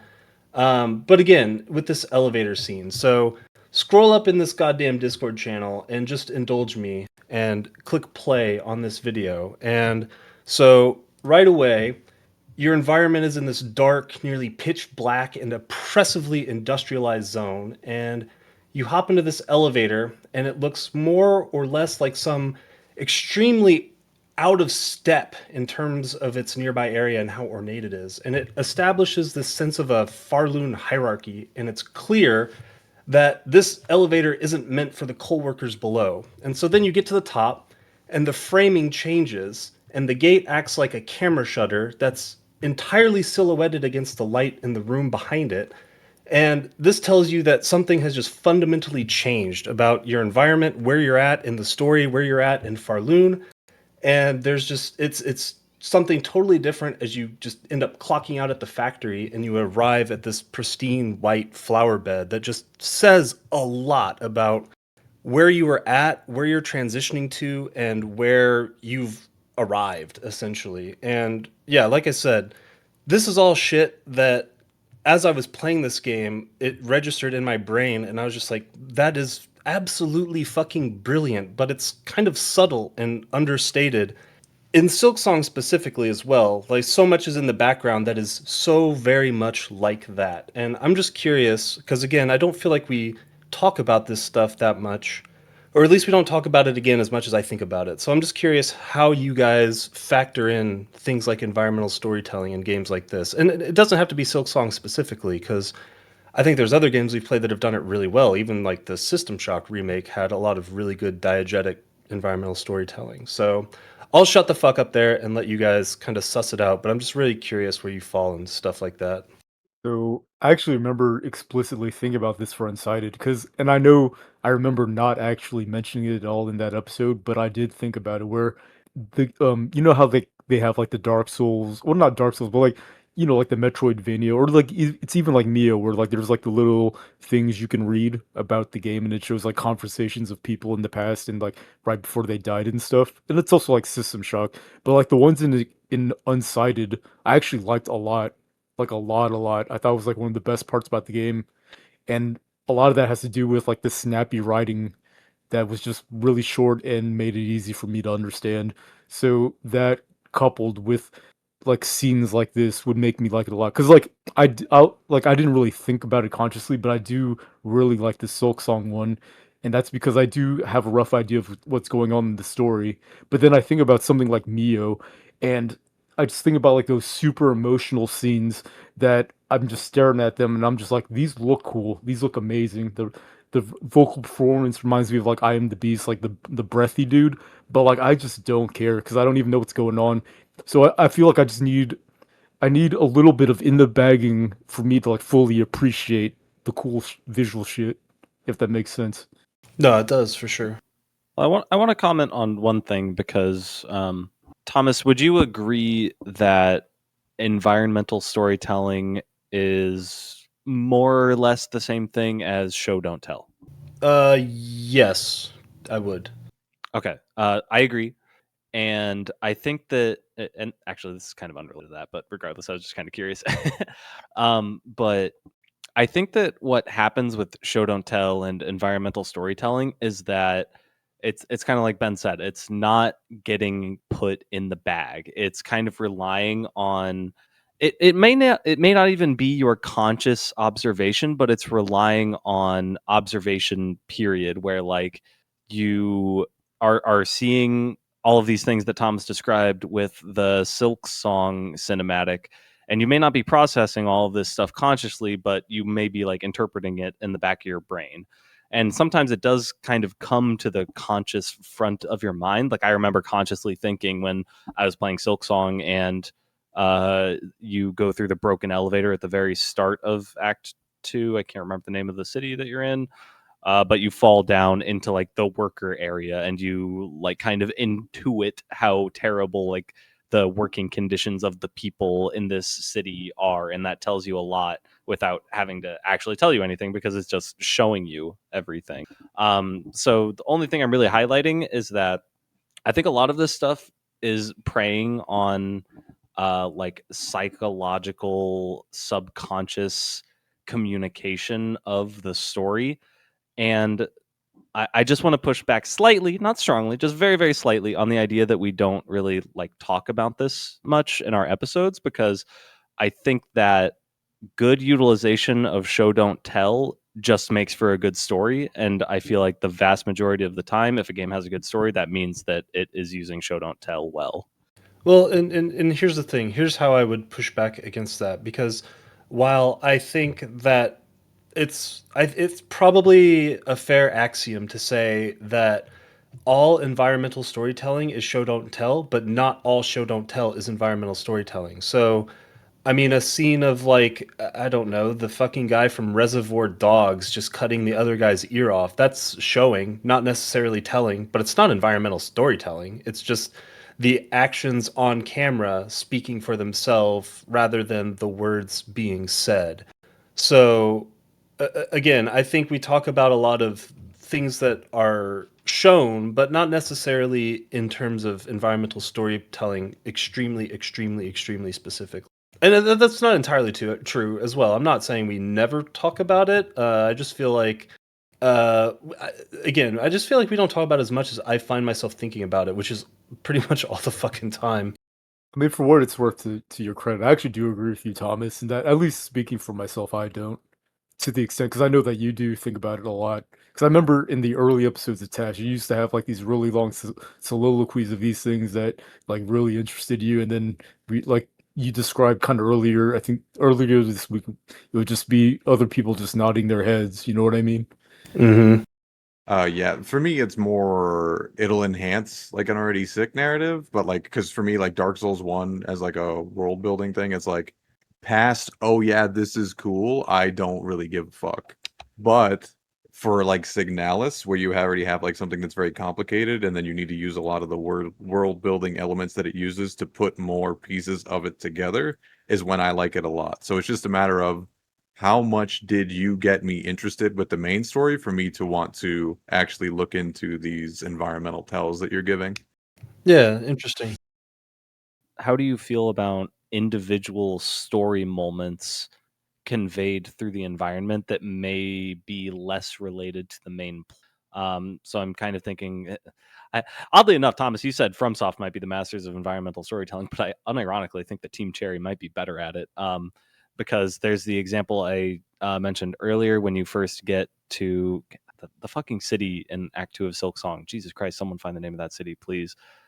um, but there's also in Hollow Knight 1, Jordan, I don't know if you played that game, but the Mhm. Mantis Lords, they have like a fucking cavern full of bodies leading all the way up to their boss fight. Um, but it's kind of interesting because there's like two different ways you can approach it. You can either fight the boss first and then you see that cavern, or you see the cavern and then you fight the boss fight, depending on how you explored. And so it's communicating this environmental storytelling of either these Mantis Lords were holding back all of these people that they killed, or you approach from the tunnel and all of these people died trying to fight the Mantis Lords. It kind of like environmentally story tells you who the protagonist was in the situation in a very individualized sense rather than a broader narrative. And the question is, how do I feel about things like that?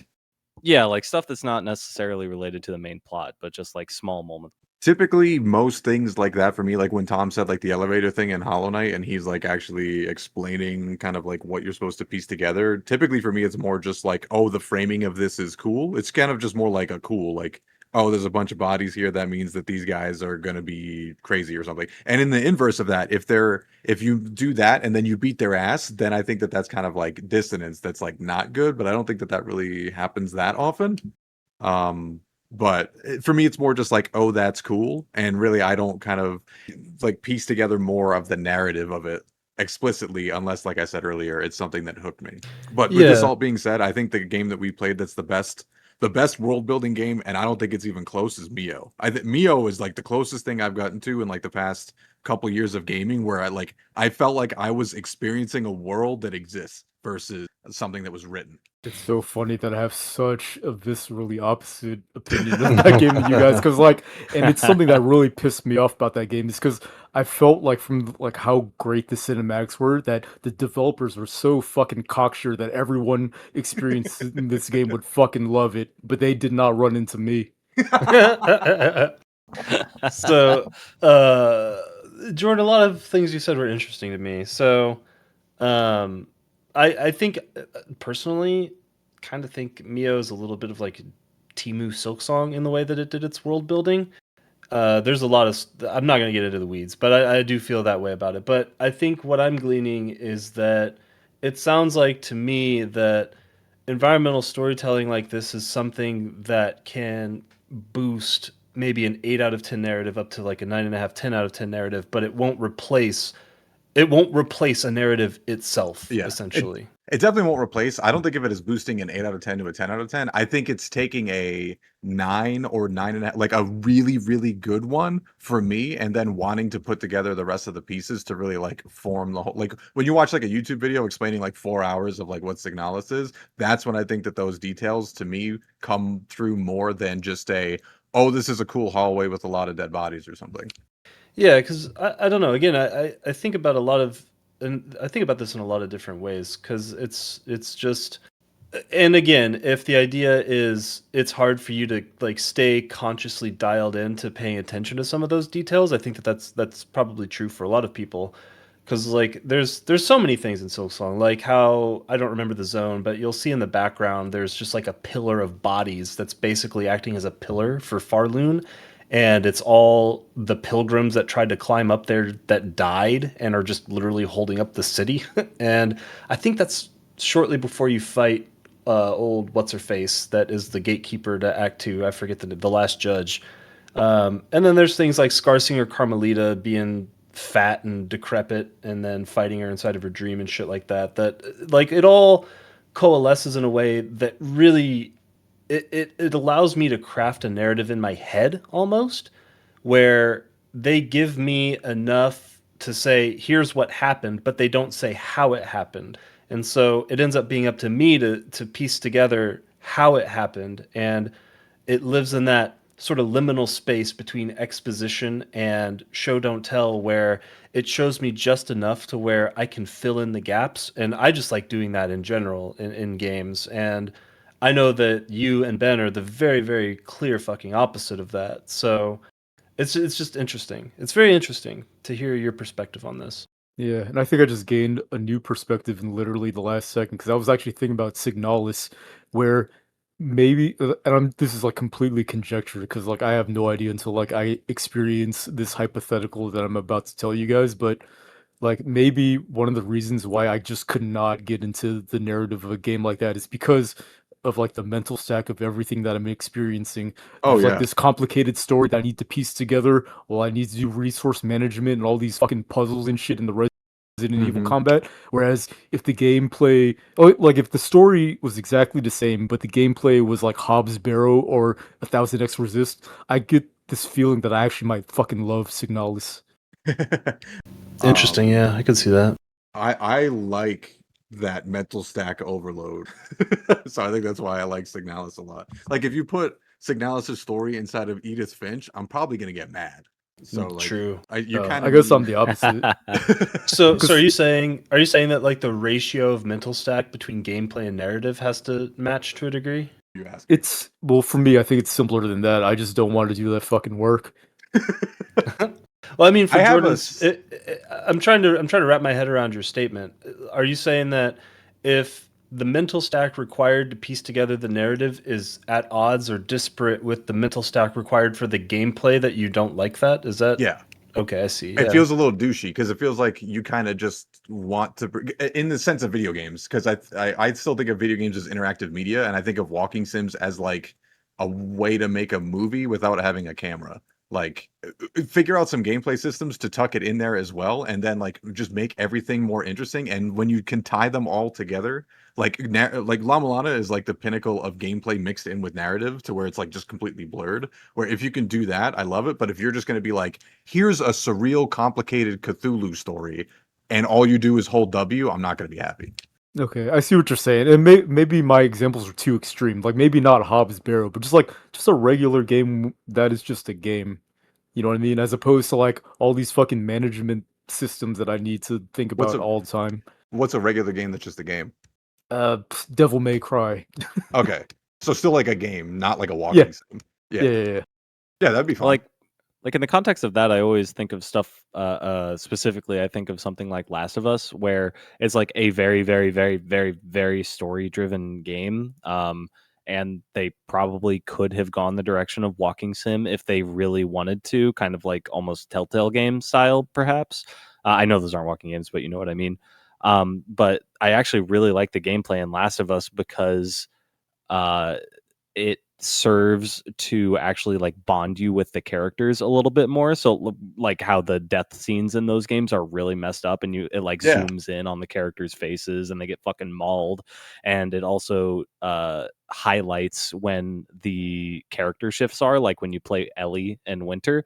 And I'm just saying all of that to reinforce the idea that I don't know if I would necessarily agree that more complex equals better for a more complex story. I'm like hyper boiling down what you said. I'm not trying to put words in your mouth, but more complex gameplay mechanics can definitely serve a greater narrative by like bonding you with the characters yeah. or similar. Mhm. I just want to clarify, like, I don't think a complex narrative should have complex gameplay, but I don't think Signalis has the level of complex gameplay that it has narrative. I don't think it's like a 1-to-1 ratio of like it's a really difficult to understand game and narrative. I think it just kind of mixes in a not straightforward game with a really complex narrative. I think if you do both, it's probably just too tough to digest. Yeah, I don't mean to like paint Signalis as this like super difficult game. Yeah, yeah, yeah. I know It's what you mean. just too much for me personally. I know. Yeah. Mhm. I just wanted to say, like, I don't think that you should take a complex game of like a really difficult Sokoban and then mix it with a really difficult to follow narrative, because I think that's just like for no one. I can't even think of a game that really does that. Isn't that Void Stranger? I was I about to don't say. I don't think Void Stranger is so I've played fucked up Sokobans, and I don't think Void Stranger is even half as fucked up as some of the Sokobans out there. But yes, Void Stranger is a I don't think it's that complex of a narrative. But Yeah, I've that's what played I a was lot gonna of ask. fucked up complex narrative games recently, and we're about to play Well, one of them in Love Eternal. But I think Void Stranger is just it's a long drawn out mystery that's not necessarily a complex narrative. It's just where the pieces are is what makes it complicated. I think the gameplay of Void Stranger is more complicated, but I just think that it has like a big old web of narrative that I enjoy piecing together. I think the important part for Void Stranger is that if you're just following critical path and kind of doing what the game is laying out for you, you get a decent idea of the narrative. But once you start doing the side shit, that's where it's like, what the fuck is Yeah. going on? So I would actually, I would posit that an example of a game that has a pretty complex narrative with complex gameplay would be La Mulana, which is also, by the way, one of the kings of environmental. But it's not necessarily that the actual events of the story are hard to follow or hard to understand, but piecing them together is what's hard. And obviously, playing that game is also fucking hard. Mhm. Yeah, the Voice Stranger I think is the same in the same vein as La Mulana for sure. I also think the important part of La Mulana is that like getting to this point is difficult, absolutely, but the game does just kind of tell you exactly what's going on, you know? Yeah, it does. It just tells them so Yeah, like out of order scatter Yeah. shot that it's like a puzzle piece. It's like literally doing a jigsaw puzzle that you have to fit everything together in. So it's still Mhm. complicated, but like I said, it's not that the story itself is complicated. Yeah. It's tough to follow, not because of the way it presents it, but just because it's everywhere, Yeah, and then you have yeah. to basically put it together yourself, like you said, the Yeah, jigsaw. it's not some like moral or philosophical titan. It's a very Yeah, straightforward story that's just told in a very unstraightforward way. yeah. And just a clarification point, I didn't want to say that Mio is objectively like a better world building game. It's just one that, like I said, like was a It stood closest out. thing to an immersive game that I've played in the recent years. And Yeah, I think and I would agree for sure. Hollow Knight for me, like again, I think if I latch onto the narrative, I care more about the world building stuff, and if not, then it's just more looking at it through the lens of like an aesthetic scene. And Hollow Mhm. Knight for me was very tough for me to latch onto just because of how adversarial of a game it was. Just to be clear, when you're saying that, you mean Silksong, right? Yeah. Silksong. I can barely I, remember. I played Hollow Knight at launch, and like if I look at the parts of Hollow Knight, I remember, but from memory, I can't pull OG Hollow Knight Same, from my memory. same, like nothing. When you said the Mantis Lords, when I went and looked them up, I remember that, but in my memory, it was just a hole. okay, we've been on this question for a bit. Do you guys want to move on? Yeah, thank you for Yep. your Yeah, answers. I think I said That everything. was a good talk. Okay, Jordan, your final question. Dispatch is a game that I'm still largely disappointed by because I think the concept in my head of what I wanted it to be was like greatness, but then in execution, and especially in the ending, like it was a bag fumble to the supreme. Do you guys have any games that like you more fondly have a memory of what you want the game to be versus what the game actually is? Control. Yep, Control is exactly what I wrote to. Control is something that should have been like the culmination of a million different things that I love, that unfortunately ended up just being more of a game that was created after someone went to their executive board meeting and was like, Yeah. there's people that like Mhm. this SCP stuff, let's make that into a game, and then Yeah. made a game that is as cold and heartless as the Yes. executive boardroom meeting. Yeah, that's exactly how I feel about it. Cause like I remember, and I was the only one that did this, but I played Alan Wake after it, and Alan Wake stands up. Like that shit is creative and interesting. Whereas like when I compared back to Control, it's just like, yeah, that Control is definitely like more corpo slop than Alan Wake is.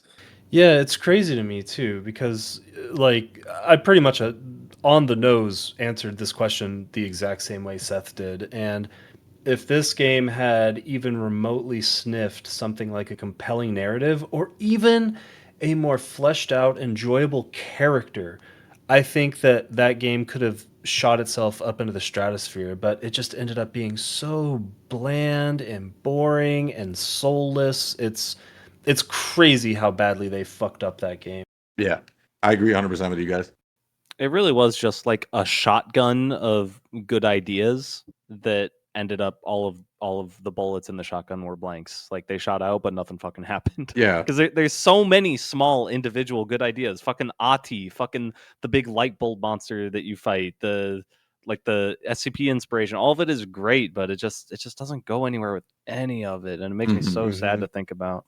Yeah, and to zoom out from Control and back into the question a little bit about Dispatch, I also 100% agree with you that I think the reason I'm looking forward to the sequel is because I would be interested in games, in more games doing the release schedule that they did for Dispatch, because I thought that was really fucking cool as a week to week, almost like a TV show release. I think that was really, really cool, even though the actual content of Dispatch was a bit of a, but Yeah.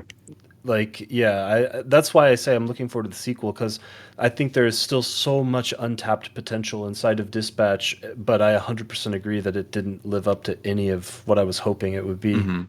Yeah, I think for me specifically, it's basically like only how they resolved everything. Like it just, I don't know if it felt rushed or if they just didn't put as much attention or didn't know what to do. But the end is really just like a complete stinker compared to kind of how it started and what it felt like it was going to do. So I don't know if that's going to be better because I kind of feel like the Telltale games did that too, if I remember correctly, but I can't remember if for The Walking Dead it was because like they all quit the company before they finished the game, or if it started getting bad while they were still there.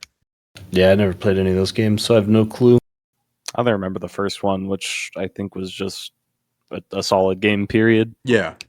Ben, I'm curious. I didn't hear you say a game. Did you also write down Control? Because that would be really fucking funny. I actually didn't write down anything, but now that I'm thinking about it more, and this is more of like a self-reflective thing, I guess many games fall into this category, and that category is like stuff from my nostalgia that I wanted to introduce to you guys, and then the response was lukewarm, which kind of soured my opinion on them, even though I still love them. Stuff like Fate Stay Night, you know what I mean? Mm-hmm. I mean, I guess that's it. That's that's really all I thought about. Yeah, that makes sense. I think Fate Stay Night's a good example, like for me as well. Kind of like the idea of what I want that game to be versus what it is better. Yeah, actually, that's a good point. Because a lot of bit of a tangent, but one of like the better ways that people say you can learn Japanese is by reading visual novels. Like once you get up to the level that you can actually read them. So I bought a shit ton of visual novels off the top of my head. I bought Fate Stay Night. I bought what the fuck is it has the Steins anime Tuturu. Yeah, it's Steins Gate, thank you. And another one that has a goth chick that everyone says is really good. I can't remember the names of any of these, but playing Fate Stay Night put such a fucking like dark cloud over every other visual novel that I don't even want to fucking play them anymore. Even though I wanted to like it so bad, because like I read books, I read a lot of books, so I figured a visual novel would be right up my alley. But absolutely the fuck not. Is the goth chick one Ergo Proxy? No, is that a visual novel? That's an anime. I had no idea. It's It just would have been really funny if it was that one. the house in Fata Morgana. Yeah, because Ergo Proxy is an anime where the girl looks like the chick from Evanescence, isn't it? Yeah. Oh yeah. Yeah, I knew it was an anime. I didn't know if it was a visual novel. I was talking about the house in Fata Morgana, though. All of this makes me really, really nervous to ever suggest we play Majora's Mask, because that is a game I do not want you guys to shit on. You kind of did that with Tears of the Kingdom, right? Even though I think I was the only one that liked it. No. I if you watched the episode before, I think it might have been Final Fantasy 16. I literally said, "All right, we're gonna get some negative ratings. Let's play Yeah. Tears of the Kingdom." I remember that. Oh yeah, yeah. I would not shit on Majora's Mask. I think Majora's Mask is awesome. I'd shit on Ocarina of Time, but not Majora's. I would shit on it in the sense of like nitpicky small shit, not overarching something like Control. So my experience, like, and I mentioned this before, I grew up with Sega Genesis. So like, I've played a lot of Nintendo games, but like on emulator. So I don't think that's the same experience. Like, you're not going to get nostalgia like the same way you would if you played on the original hardware, like way back in the day. So stuff like Majora's Mask, I've never played, but like I know pretty much everything about them because like it's hard to not learn about Majora's Mask if you're on the internet, right? So I have no idea what I would expect, how I feel about a game like that if I played it. I feel like you probably know the concept, like time loop moon Mhm. is going to crash into the planet, but you probably wouldn't expect just how fucking dark that game is for a sequel to Ocarina of Time. No, I have gotcha. no idea what Ben would think of Majora's Mask. I don't either. Here's the thing. I think the worst part of us playing Majora's Mask would be figuring out how to adequately emulate a fucking N64 controller, and that would piss Ben off a lot. I've played It's on not that bad. Yeah, I've played on Xbox controllers. It's not bad. Yeah. You don't understand. Yeah. If the glyphs on the screen don't match, I get real pissy. That's all right. They just remade Nintendo 64 controllers for like the Switch or something. We could just buy Ben one of those. Oh, there we go. Okay, we're getting a little bit off topic completely at my own fault. You guys ready to move on? Yeah, sure. Yeah. What was the question we just did? It was mine. That was yeah, your I'm last good. question. Okay. Question up front for me, my final question. How important is memorability in games to you? Upon reanalysis of games for the pod, I had to catch myself from raising a game's score just because it had a memorable moment that I liked. But sometimes those memorable moments are incredibly striking vistas or plot beats that the surrounding lead up may have been building towards. If a game gives you an unforgettable experience, are you more likely to think more fondly of the game compared to a game that is more consistent throughout? I think yes. And Absolutely. I think in the past I've used my experience with the movie The Dark Knight. I watched the movie The Dark Knight at the midnight release when it came out in like 2007 or whatever. Thought it was one of the greatest movies I ever saw. I watched it again a year or two later, started seeing some flaws, some holes, didn't like it nearly as much. Watched it again a couple of years later and really felt like I was maybe starting to dislike it. So I just stopped watching it entirely because I think it's pretty natural for our brains to filter out the bad stuff to remember the good. I think that is just like literally a part of the human experience. And in retrospect, I definitely value the peak moments more than I would value consistency. I mean, unless that consistency is just consistently peak, right? So for me, I think a good example of this would be A Thousand X Resist, where there are several moments that I remember of that game extremely vividly. But if you asked me some more in depth aspects of the story, I'd probably struggle. But thinking back on some of those peak moments is what makes me think of it as probably what is almost certainly a 10 out of 10 game now. Yeah, in the same vein, I feel the same way about Fate Stay Night because I know how negative your opinions on the game were just from the first route, but I have the benefit of knowing literally everything about Fate. I know every single peak moment, and that's all I can think about when I think about Mm. that game, and that's why I just fucking love it because it's just, yeah, it's just stuff that really appeals to me, and it is because of those like peak aura farming moments. For me, it's not so much about the peak moments because I think I just play too many games to really be able to get hit. Like it does happen from time to time, but it's like few and far between kind of thing. So it's more for like remembering how a game made me like feel in certain spots more than the actual spots themselves. I think it's kind of the same thing in a sense, though, right? It's like pretty similar. Not really, because I a lot of the time for me it'll be like I remember playing Signalis and the gameplay was really frustrating, but it's not like I remember when I walked into a room with 8 enemies and like dying is what caused the frustration. Like same thing for 1000X Resist. I don't really have a lot of like standout moments in my mind of oh shit, this was sick, but I definitely remember feeling a lot of times being like oh shit, this is sick. Okay, yeah. I see what you mean. Yeah, I guess I'm more Tom brained on that game specifically because there are just so many cutscenes that I remember that I'll Yeah, always yeah, yeah. remember. Like I think the one in the staircase, it's just like, yeah, Yeah. that's the fucking scene. yeah. Yeah, I mean, that's like fucking Sicario level cinematography. So, yeah, that one's hard to get out of my head. Yeah, I think that's just like a me specific thing. Like they don't stick in my head so much as like the emotion that I have when seeing those things sticks in my head. I think that's normal because I think for a lot of people that's probably accurate, right? You're not going to remember exactly what happened, but you are going to remember how you feel. Like even for me, I like it's not like I can remember all the peak moments in every game we've played, but yeah, I definitely can remember how I felt. I think that's Yeah. pretty normal. And I think like an extension of that is like usually like music tie-ins is what will unlock it again for me more. So for me, Yeah. like Cigarette Wife with Signalis, like a song like that. Or like a game something that you guys haven't played, but like the Amori final song, I still can't listen to that song. Yeah, you brought up Signalis twice, and I thought that was kind of it is kind of an interesting example because that's the game I would go to where, and you guys might disagree with this, I don't feel like there's a lot of memorable moments in that game.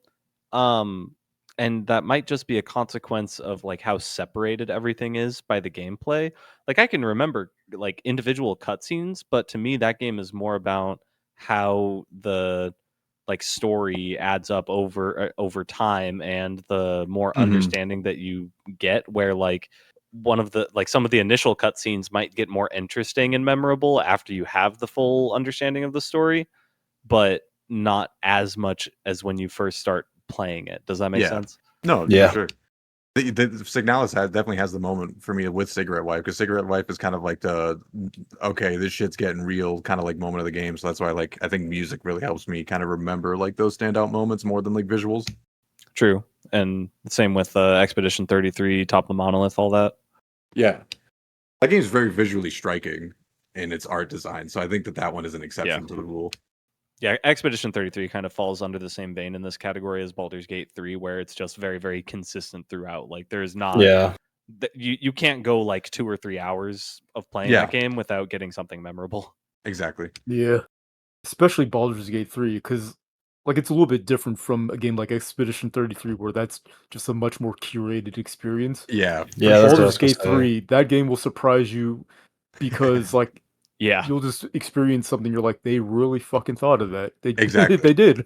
Yeah, exactly. I think that's the big thing with Baldur's Gate 3 is that like so much of that stuff will be memorable and will stick out in your brain because it's reacting to you. You are not reacting to it. You know what I mean? Yeah. Like when we replayed Act 2, Thomas, didn't you have that experience where you tried to steal the barrel from that one deep gnome and the game Yeah. reacted to? I Yeah. didn't even know about that. That was crazy. Yeah, Baldur's Gate is very unique in that because like getting that reactivity to surprise is not a thing that like games Yeah. really do compared to like Expedition 33. I think that's a lot more of like a reasonable thing. Like even like God of War and stuff like that, people like latch onto in that regard. But like name It's another so- Baldur's Gate 3 reactivity kind of game that's not look outside. Like you The can't.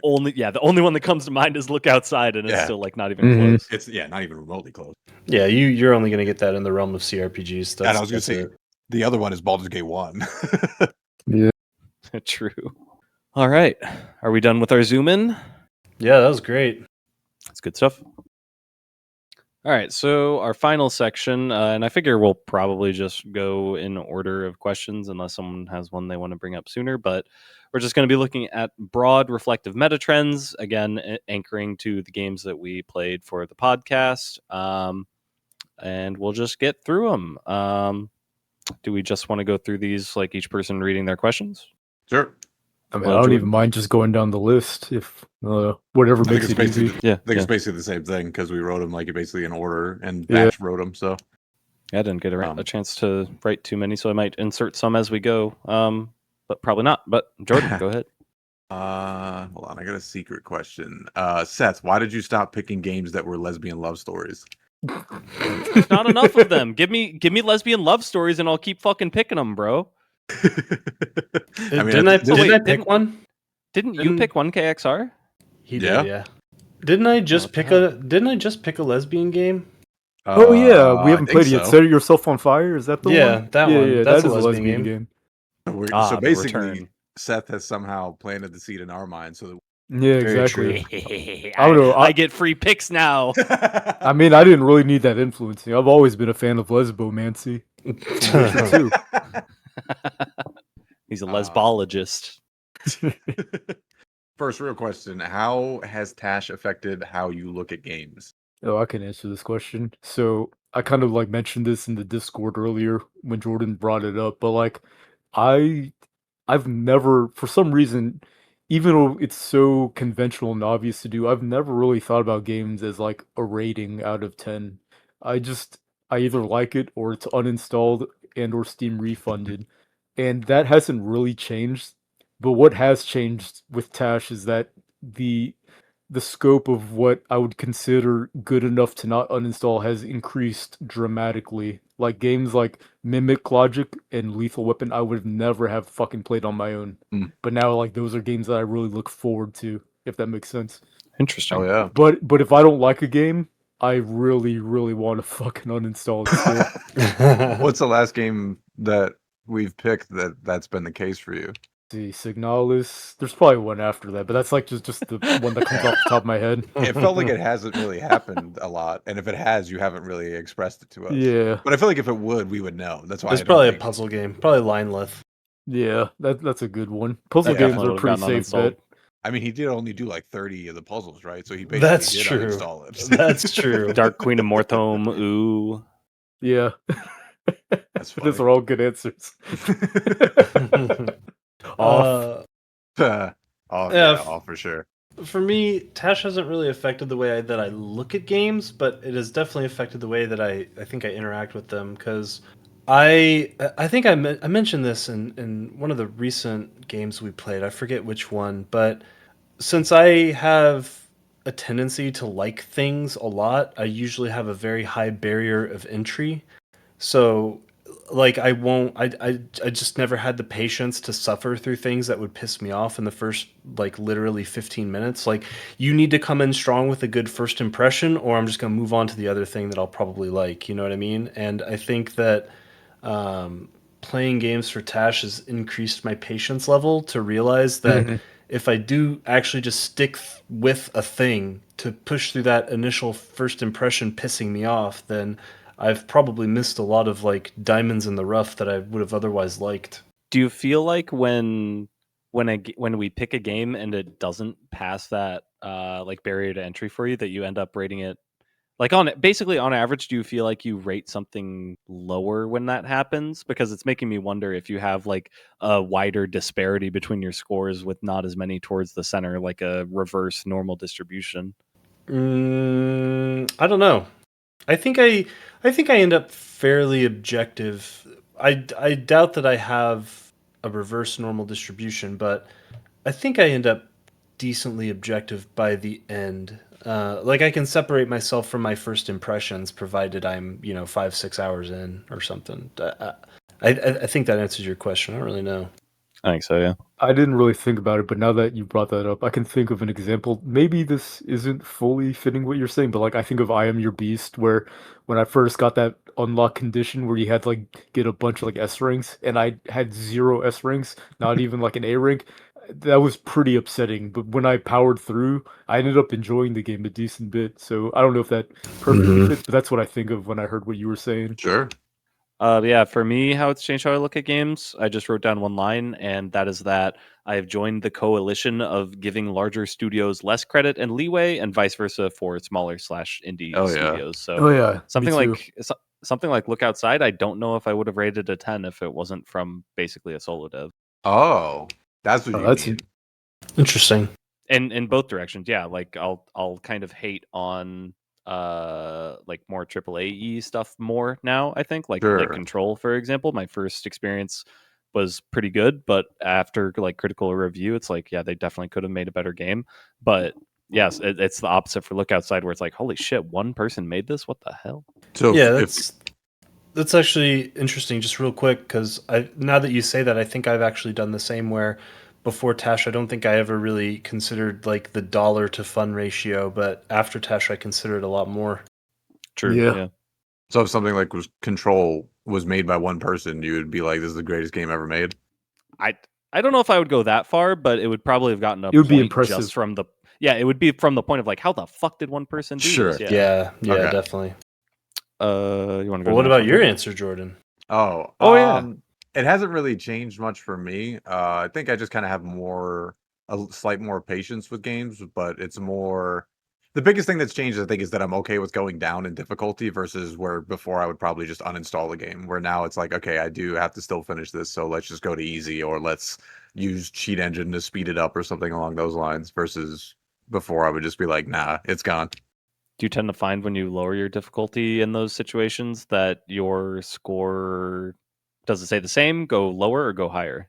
Typically, I would say it probably stays the same because I think if I uninstalled Makai Agito after like 2.5 hours, I'd have the same opinion, which is I want to just go play SMT.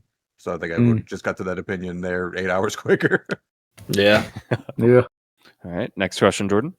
So which games had the largest gap between the initial expectation of before when you started playing the game and then once like you rolled the credits and you finished playing the game, both in a positive way and then in a negative way?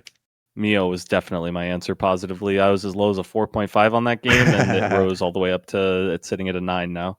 Nice. I don't know. Normally, I quickly clock in how I would feel, and then Yeah. by the end of the game, I just basically confirm that I'm right. But the one thing that I do remember that it was like pretty severely negative is off. Like Sure. I thought it was going to be cool, I really did, but then it was just not. Sure. Yeah, honestly, that's actually a good call because for negative, I put in Control because I was Yeah. expecting to like Control a lot more than I did. Same. But Off is a really good shout out too. Yeah. And Yeah, also negative for agreed me. agreed with Mio in the positive, by the way. Negative for me also was House of Ashes. I never actually played fucking Cabin in the Woods, whatever that other game was called that Thomas hates. I only knew Quarry? about The Quarry. yeah, the Quarry. I only knew about Until Dawn, and I thought that game was 6, so I kind of had I thought it was going to be like a 6, but then ended up being a 3.5, which sucked. Control's a good show because that's what I was picked for negative for sure because I definitely thought I was gonna like it. Positive, I think it's Life Lessons for me. I kind of thought Life Lessons was gonna be dog shit, and then it was like a Interesting. surprisingly fun. Yeah. I want to be the guy style game. Yeah, that's definitely a fun forward fucking game though. Yeah. Like Yeah. all gameplay, nothing else. Yeah. Yeah, I wish there was like a little bit of extra screw tightening in Oh, sure. some of the platforming stuff, because for me it was just a little too jank, but it definitely could have it could have passed the bar, I think, with just a little bit of extra time. Yeah. Yeah, for sure. Next, What was your favorite soundtrack from a game we played, and then more granularly, favorite song, not necessarily from the same soundtrack? I had to think about it a lot because it's really hard, but I think I have to say Silksong with very big honorable mentions to Look Outside, Mio, and Expedition 33. And my favorite song from it was the Phantom boss song, especially with the preceding environment song. Wait, really?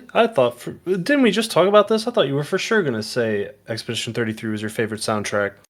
I don't know. I thought about it a lot, and this might just be a vibes based thing, but I just thought, which soundtrack do I really want to listen to after all this time of not playing the games? And it was Yeah. Silksong. That's how I think of it.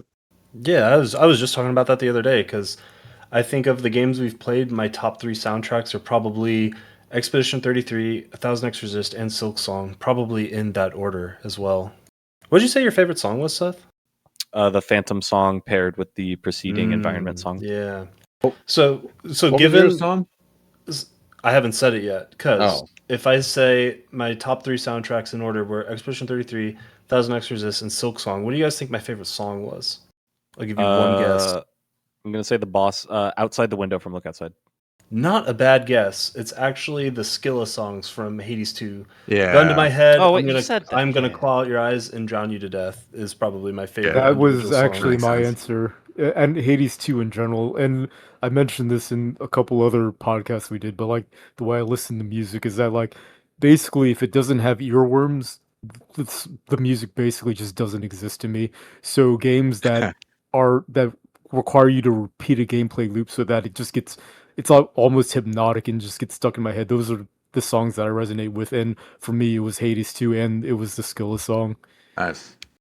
Fair. Also, with my Silksong pick, I also just want to highlight that I don't think that's it, like I've said a lot about the volume proposition when it comes to Expedition 33 soundtrack, but I think in the end, Silksong just has 0 stinkers. Expedition 33 has a couple, but Silksong has 0.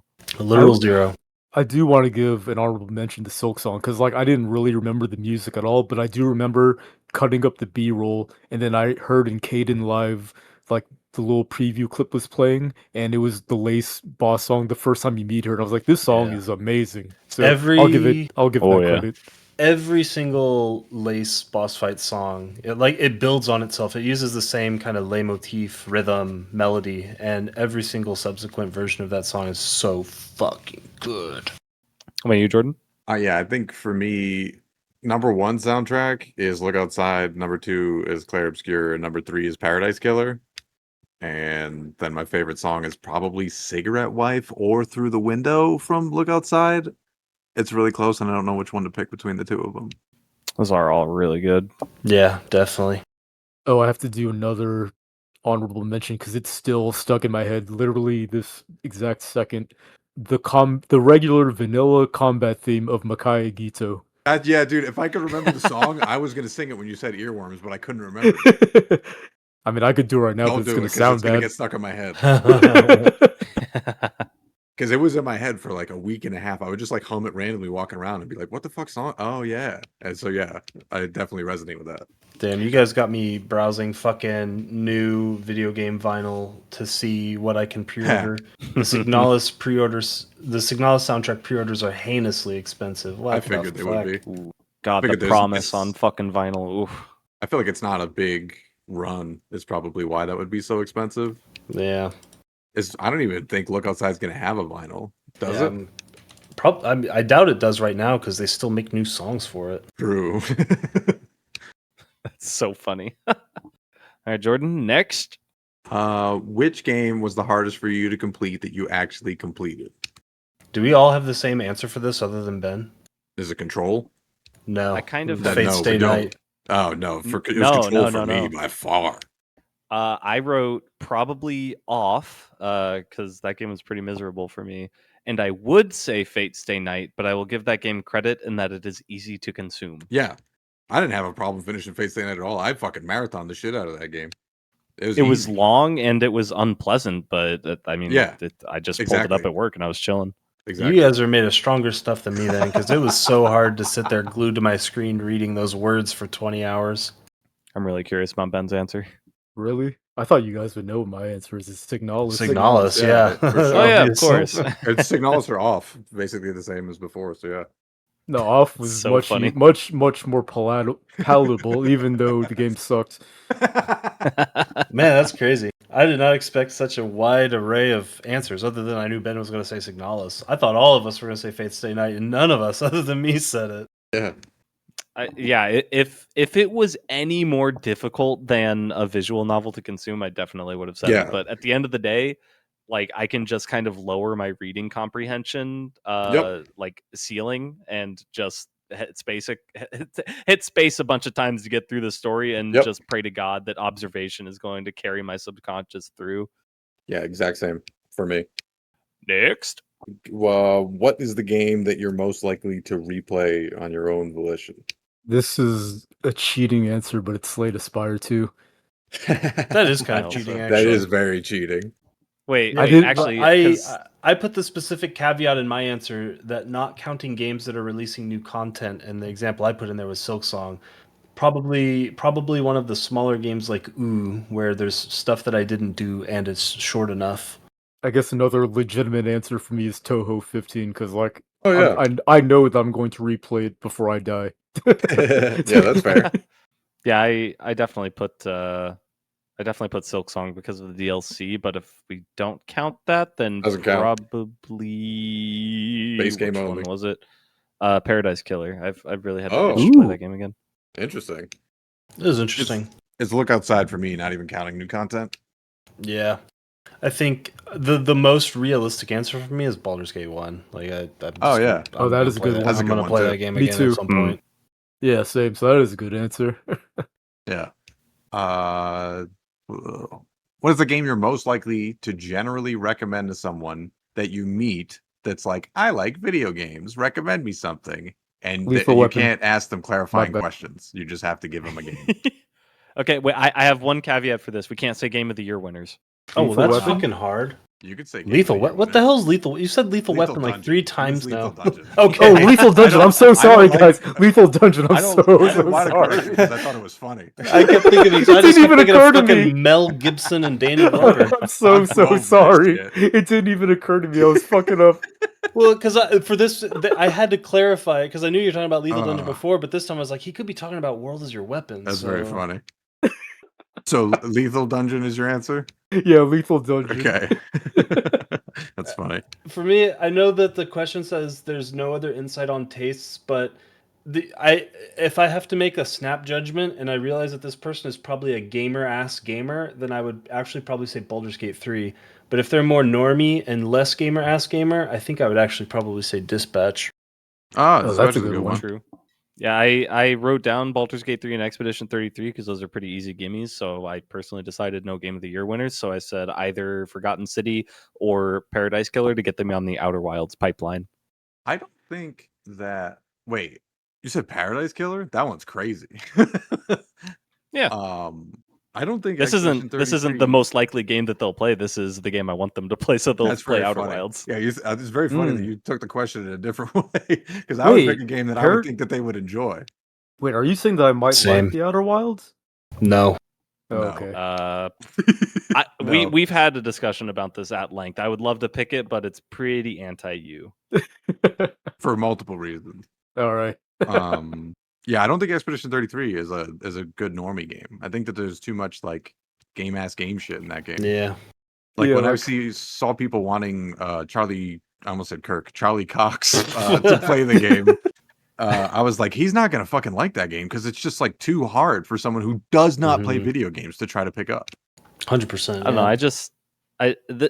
I could be misreading this, but I've talked about video games every now and then with my UPS driver, and he mentioned how he knew about Claire Obscure. So Oh, I don't know.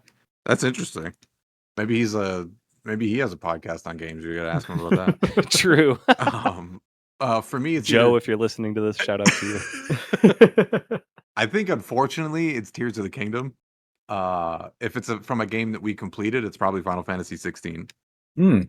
Tears of the Kingdom did That's enter fair. into my head too, but I didn't want to go too far with recommending something that I personally hate. Because what if they come back afterwards and they're gushing? They're like, "Oh my god, I loved this so much," and you're just like, Yeah, I wouldn't be bothered by that. I would be much more bothered if I was like, hey, play Voyager, and they were like, that game fucking sucks, than if I recommend them something that I don't like and they like it. Fair. Yeah, I think ultimately I would definitely say Baldur's Gate 3 if they had a computer or console capable of Sure. processing that game, though. That's a good one for sure. Where am I? Okay. Oh, the Milk Award. Which game has soured the most in your mind since playing it? It's either Who's Lila or Torment, and I lean toward the latter because I legitimately can't remember a single character's name, and that's pretty important in a CRPG. I can name all of them, embarrassingly. I'm I trying. only remember Rin after looking at the emote. Rin. It's Rin, Calistige, Alistair, Calistige. the Changing God. Oh my god, hold on. Maybe I Makina, Eratis. I think that's everybody, at least in the playable party. Yeah, I only Nice. remembered Rin, so specifically because of the emote. I'm not saying that the game's great. I'm just saying that I can remember their names. Yeah. Yeah, What- my answer to the question is the same as it's been to every other question of what game sucks the most, and it's Control. Okay, so it is getting worse. Yeah. The further I get separated from the elements of the gameplay that I liked, like picking up forklifts and fucking chucking them across the room at people, the less the leftover distillate is just my memory of how disappointing and terrible the narrative of that game was. So Sure. yeah, True. I mean, mine, I already mentioned it, but it's Hades 2 for sure. With the honorable mention, Who's Lila? Yeah, I feel like Who's Lila is going to hit the floor, but Hades 2 could certainly fall farther. For sure. That's kind of where I was at. Like, if you asked me this question a couple months ago, it would have been Who's Lila, but Hades 2 just is like so unremarkable that, yeah. I wonder how I would feel if I went back in and did the new ending, because man, that fucked me up. Did you answer, Seth? Yeah, I said either Who's Lila or Torment. Oh, right. You just answered before Ben started to name all the characters. Okay, the Wine and Dine Award. Which game improved the most in your mind since playing it? I just want to mention real quick that I didn't answer the question, and that's because I didn't shit. want to. Because the answer I have Signalis? it might make people really angry. was it Fate Stay Night? No, It's not Fate Stay Night. Hold on. Let's play the game of where we try to figure out what it is. And don't just start guessing games. Hold on. Look outside? Definitely not. no, I love that game. Ben Definitely was not. already at a 10 for Look Outside. Hold on. I gotta Edith Finch. No, No. Damn it. it's something that's gonna make everyone angry. That's why I kind of just don't want to answer What's it gonna make Why would it make people us angry? because of what the answer is. Well, let's hear it. Let's say it. Expedition 33. Oh, that makes so Oh. much sense. Fuck. And the reason why is because, like, if I take a look at a game like Final Fantasy 16, which I personally enjoyed more than Expedition 33, I took 2 points off that bitch because it had the worst villain in Ultima. Whereas, like, if I were to like redo my score for Expedition 33, it would also be an 8 out of 10 That's for the funny. 2 worst endings. Wow. And I think that's being very generous because funny. I feel like having 2 of the worst endings ever is more of a heinous crime than having a bad villain. And that 8 out of 10 is more of like a TASH facing answer because the answer I feel in my heart, the rating that's in my heart, is a lot lower than 8. Oh, I know that. I know that to be true. Yeah. I feel like you're answering the previous question, and that's why I got so fucking confused. Ugh. Yeah, That's for the I, Milk Award still. Yeah, I was always pretty surprised that you rated it a 9.75 after the Yeah, lambasting you had That against it. was I think that that's- was just before I really like solidified how I Yeah. was gonna do TASH ratings. Exactly. yeah. That doesn't surprise me at all. Yeah. That's your Milk Award. For me, the Wine and Dined answer is one of either Thousand Exorcist or Hello Charlotte, and that's just because I said after playing both of those games that they were really just complex beasts, and I knew that I was going to be reflecting on random themes or scenes from them that I found interesting for months afterward, and that is exactly what's happened. So Yeah, I agree. Mine's Thousand X Resist for sure. I put down Paradise Killer. I think I was a little bit overly harsh of the open-ended nature of the ending of that game. And part of the reason that I wrote down that memorability question that I didn't really get into earlier is that game is memorable as fuck. I still remember like all like the visuals of how all of the character looks. I still remember fucking Lady Love dies, and like it's just fucking awesome. That game's great. Yeah, that Think game for- really was Surprising. pretty underrated by us, or maybe accurately rated, because I think I gave it a pretty high rating. Yeah, But you guys did. Same. For me, I think it's Silksong because like I remember playing through that game and it was really fucking frustrating, and I didn't like I straight up just didn't want to do Act 3 because you guys told me that Lace was the boss again, and I fucking hated that boss fight so fucking much. And I know that you posted that video of like the elevator going up; it looks really cool, but that shit gives me PTSD because I installed this mod where it would let me skip like the runbacks, but it was bugged on that fight where you would spawn in and her AI would activate immediately while you're still in the cuts. Like you can't even move and she's attacking you. That pissed me off. So that forced me to like if I wanted to beat her, I had to watch that elevator go up over and over and over again. And because of skill issue, I fought that fight like 80 fucking times. So like I have really negative opinions of my experience with Silksong, but like just knowing like just literally just thinking about what the game looks like in my head and knowing about the true ending, it just transcends all that for me. And I think like it's just incredible. That's hilarious. You know, I would love to do a Back to the Past like Freaky Friday situation with Ben and have him take control of my body when I played Bloodborne for the first time, because some of the runbacks in that game are ridiculous, and it would be really funny to see his reaction.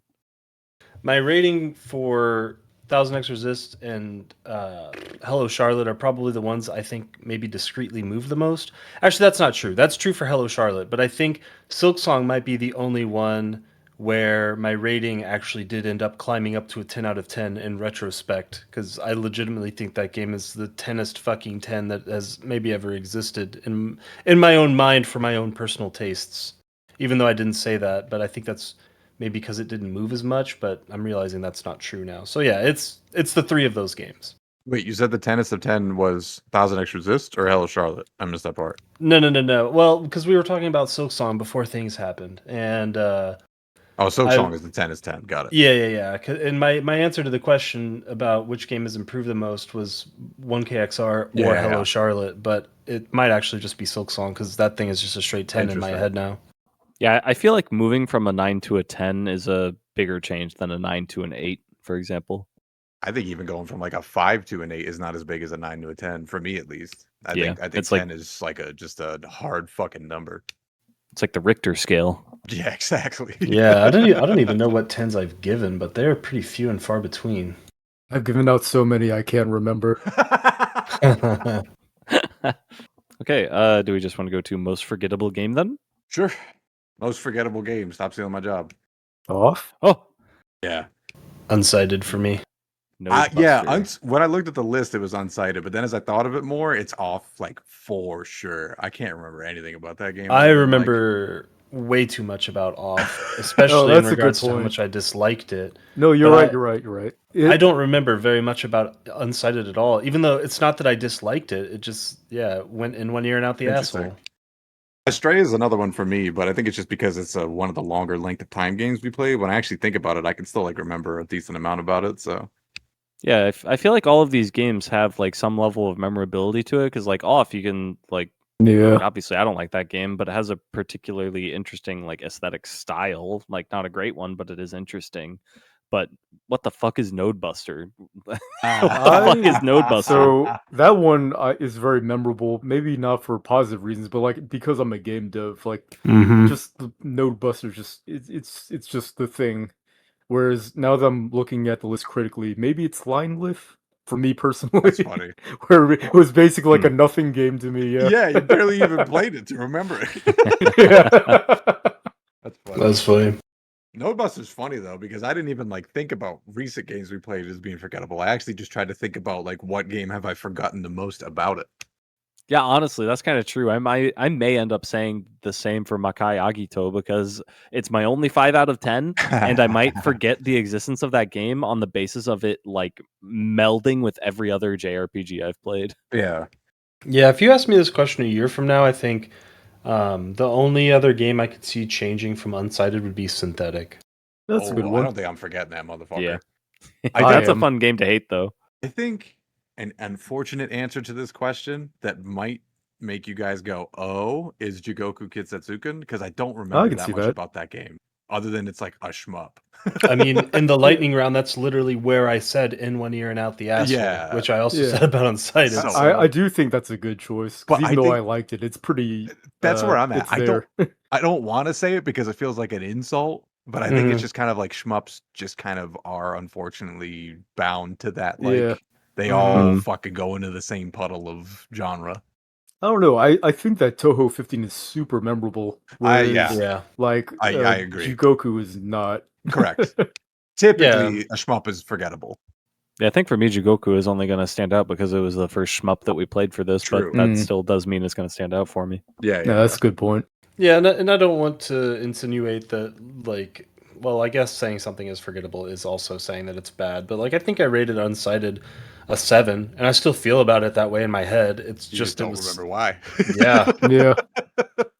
Yes, Unsighted was That's close for funny. me, but then when I like thought about it, I can remember like a lot about that game. I can remember the bosses. I remember like a lot of like the stills and stuff and the visuals. So I was like, I guess Yeah. it's not that forgettable. Yeah, I remember certain aspects of the visuals and stuff as well. I remember parts of the ending. I remember the up against time mechanic thing that it Yeah. had going on. That's about it. I'm pretty much done there. I remember the double hook shot very fondly.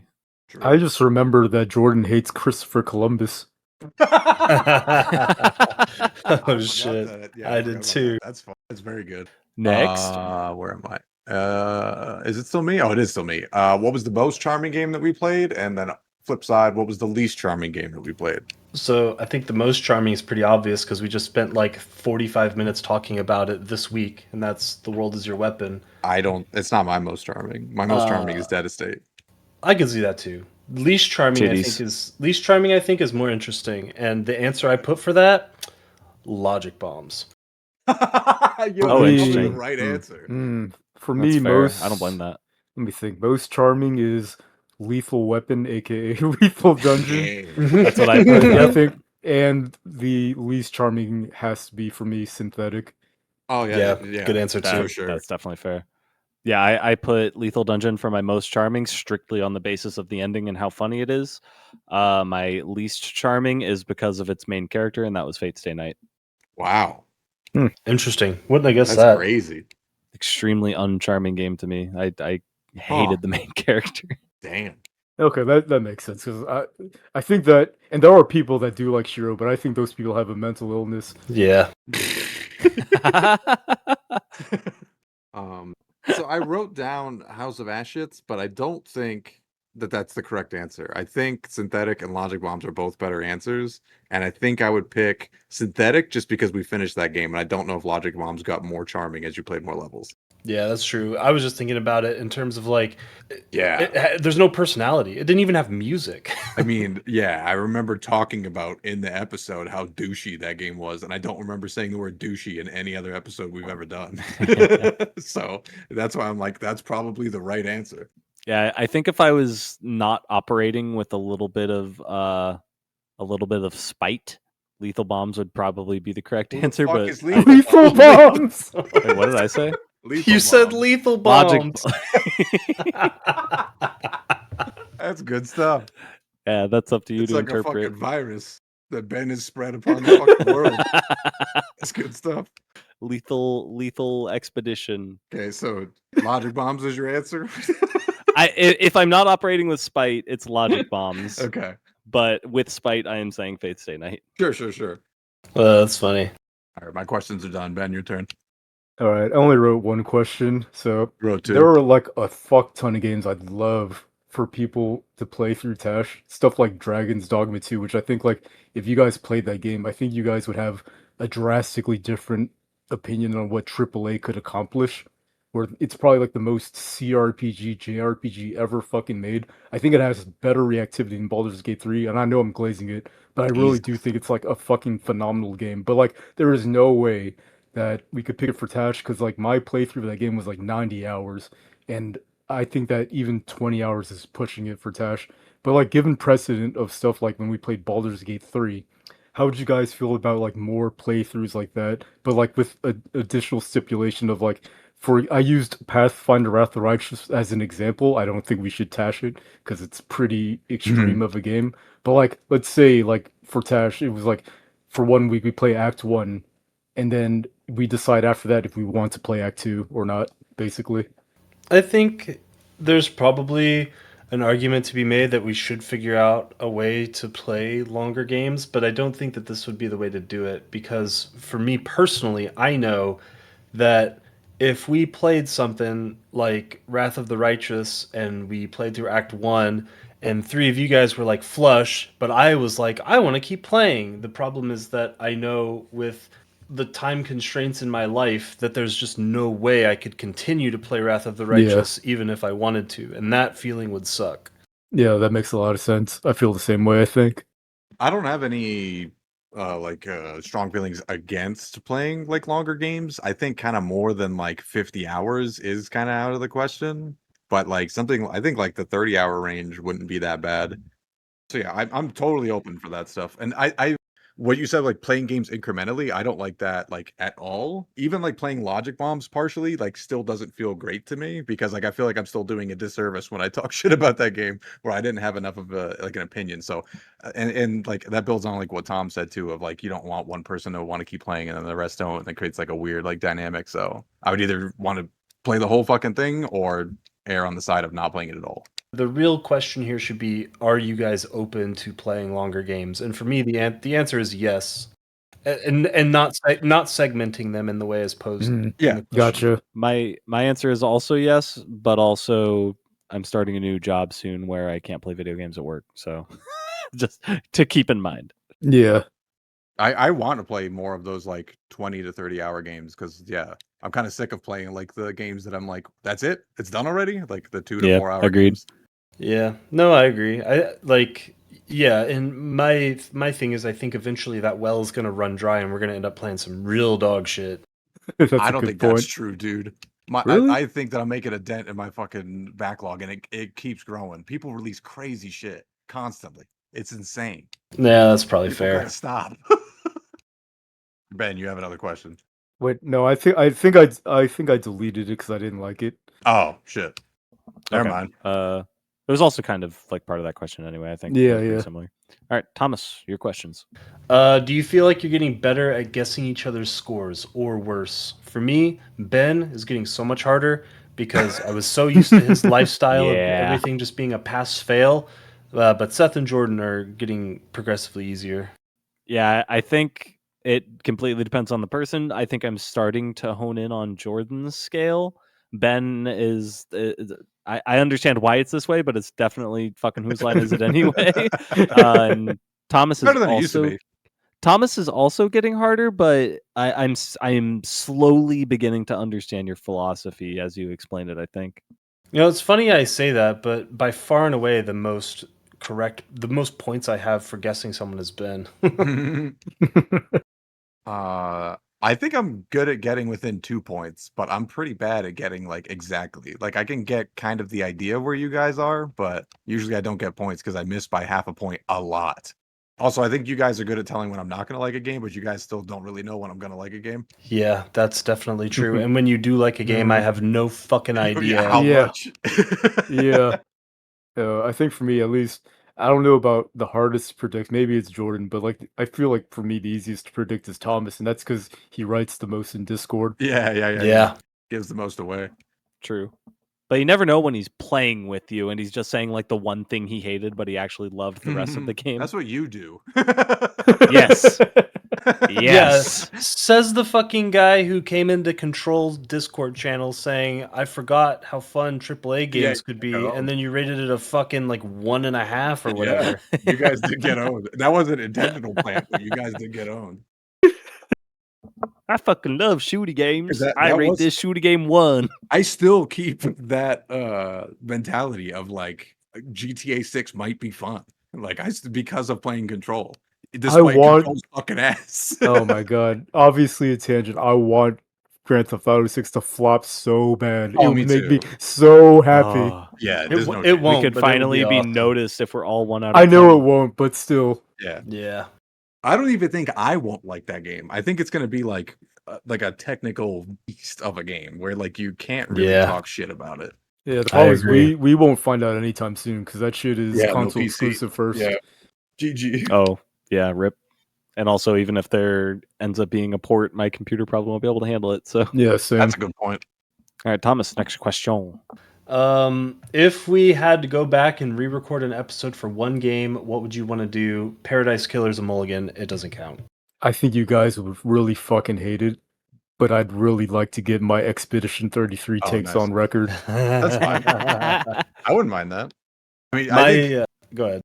I was just gonna say, like, you say that we would hate it, but I don't know. I like hearing opinions that aren't just, oh, this is the same as mine. So, I mean, yeah. Yeah, Like I when you wouldn't- don't like The Signalis, I like difference- to know that you don't like Signalis, even if like you're being a hater and you're making fun of us for liking it. Yeah, that doesn't maybe. bother me. Yeah, I don't know. That's like- Maybe because I know the depth of the hatred that I feel within my heart, and you guys can't see that because it's a metaphysical thing. Sure. Yeah, no, I mean- I don't mind dissenting opinions just ever. Yeah, I 100% agree, and I think to hate something that I love is fine as long as you aren't attacking me for loving it. That's when shit crosses the line. Yeah, I know. That was the Signalis thing. For me, my answer is definitely Final Fantasy 16, so that I could finish it. Yeah. Yeah, I the further I get away from that game, as well is another game that I look back on as liking a lot, and I also never did the side Yeah. quests though. So I mean, I think Ben's right. If you just forget about the finale of that game and like Ultima and stuff, it's definitely like sick as fuck. Well, You to know- be fair to it, I like the ending a lot. I just really don't like Ultima. Yeah. So Um, my answer to this was actually like kind of tough, and I think when I thought about it, I answered two games, and both of them I think were because I wanted to hear Ben's updated opinions. Number Oh. one was Signalis, and then number two, also because we didn't record an episode for it, was Expedition 33. So oh, okay. I thought you were gonna say Hello Charlotte. It will probably disappoint you that Signalis wouldn't change that much. Yeah, that's what I was thinking. I think you would say the same thing. I think going back on Expedition 33 would be interesting after all this time and being a little more critical. I still think that game is goated, but still not a 10 for me. So Yeah, I'm definitely getting an Undertale effect from that game of where I think I would have to like experience the game again to get a refreshed opinion because I'm just sick of seeing people post like the Parriot picture on fucking Reddit about that game. So it's starting to like really piss me off. But I know I like the actual content. So for me, I think it's 1,000 X Resist just because I think we didn't really have a format nailed down when we played that game, and I just think that we would be able to kind of have like a lot better.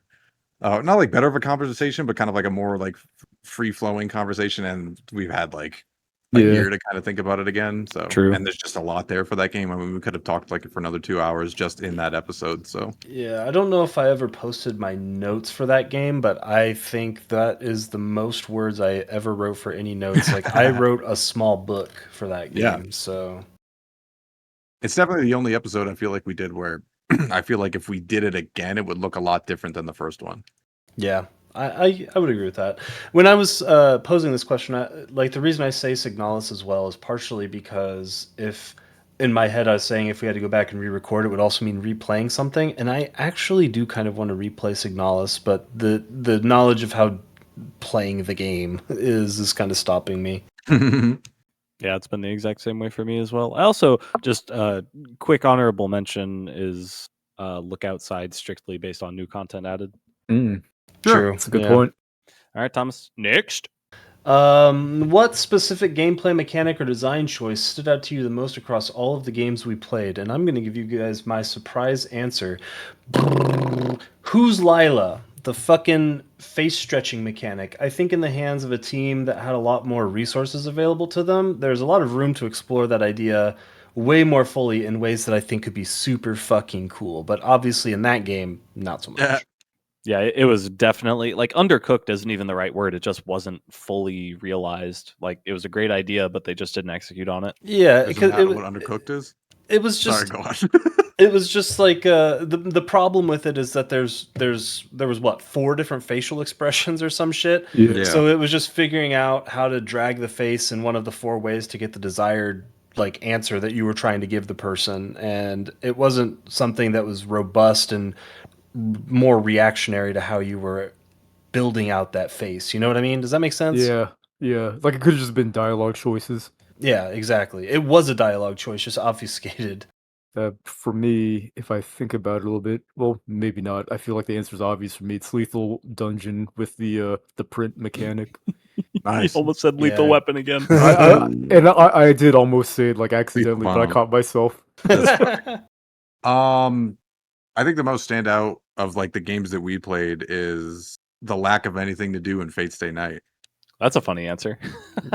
Yeah. Yeah, that is interesting. I never would have thought about that. Yeah, I mean, yeah. Is Well, that that's just like all a the negative question. space kind of thing? Yeah, because I mean, it's like it's just so like Nothing. distant from It's a not a game. game. Yeah, it's so Yeah. distant from a Yeah. game. It's very like stand out to me at least. Like, yeah.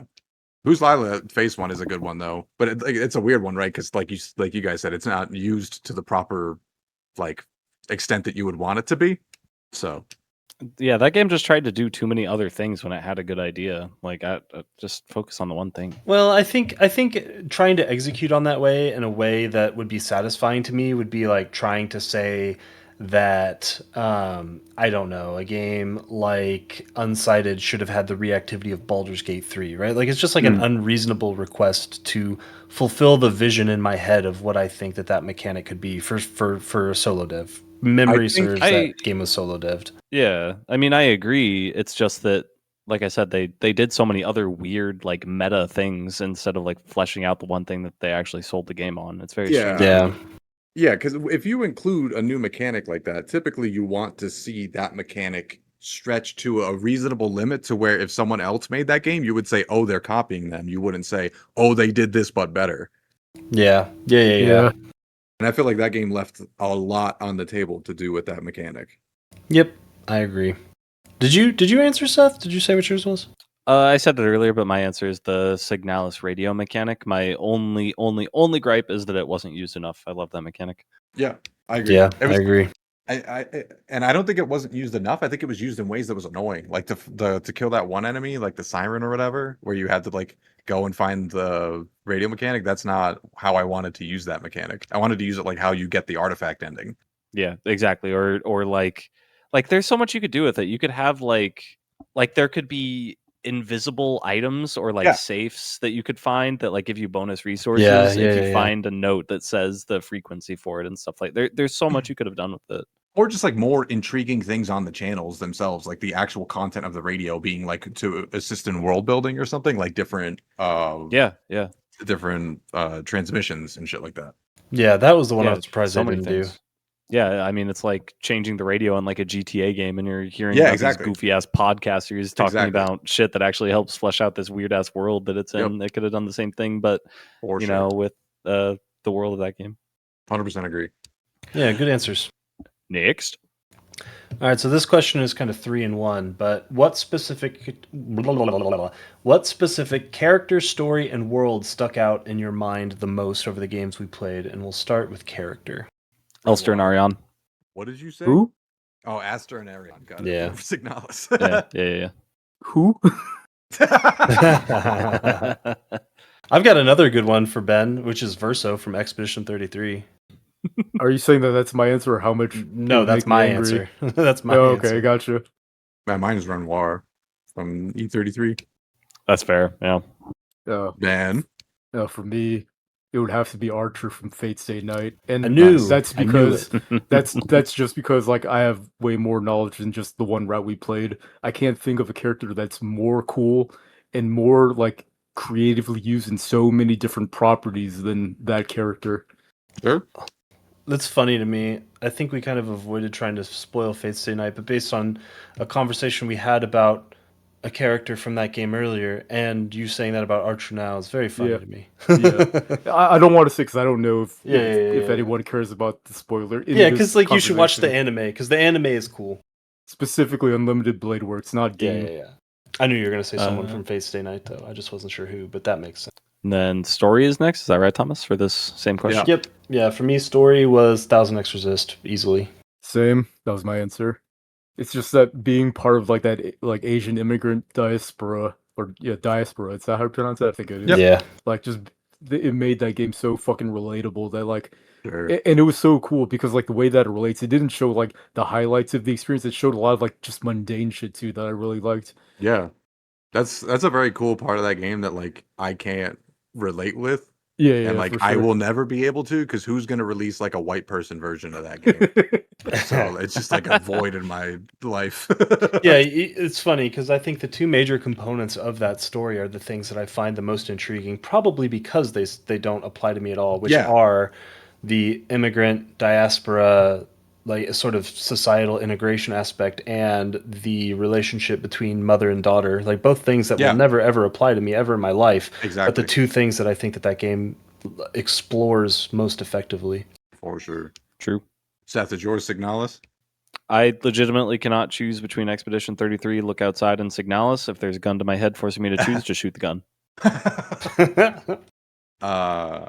I think the one that stuck out in my mind the most was Look Outside, because I wasn't expecting it to be that good.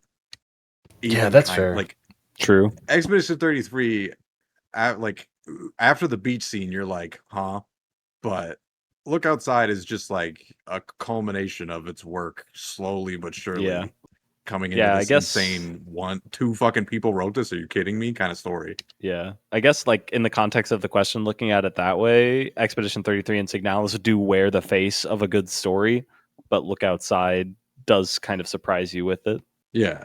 Yeah, that's a really good point, because like it was the same for me with Expedition 33. Was like people played it for a couple of days and they were talking about it, and I'd never even heard of it, so I picked it up, and then Seth beat everything and was like hyping it up to me before I finished it. So yeah, throughout the whole thing, I knew I was expecting something good.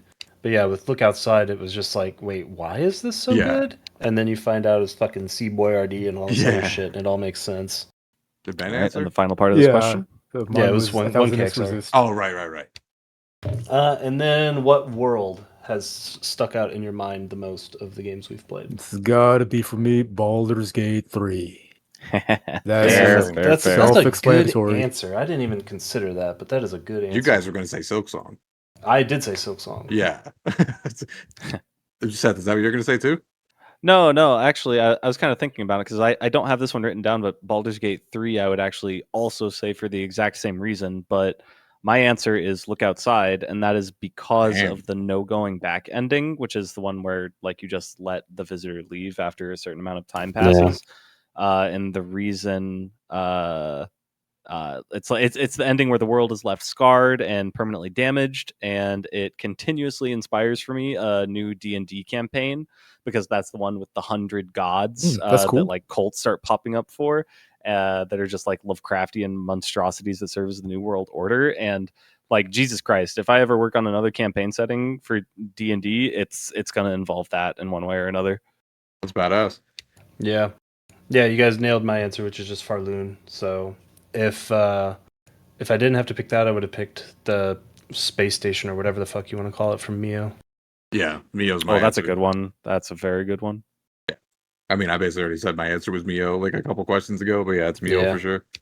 Yeah, I don't blame you for that at all. That's a great one.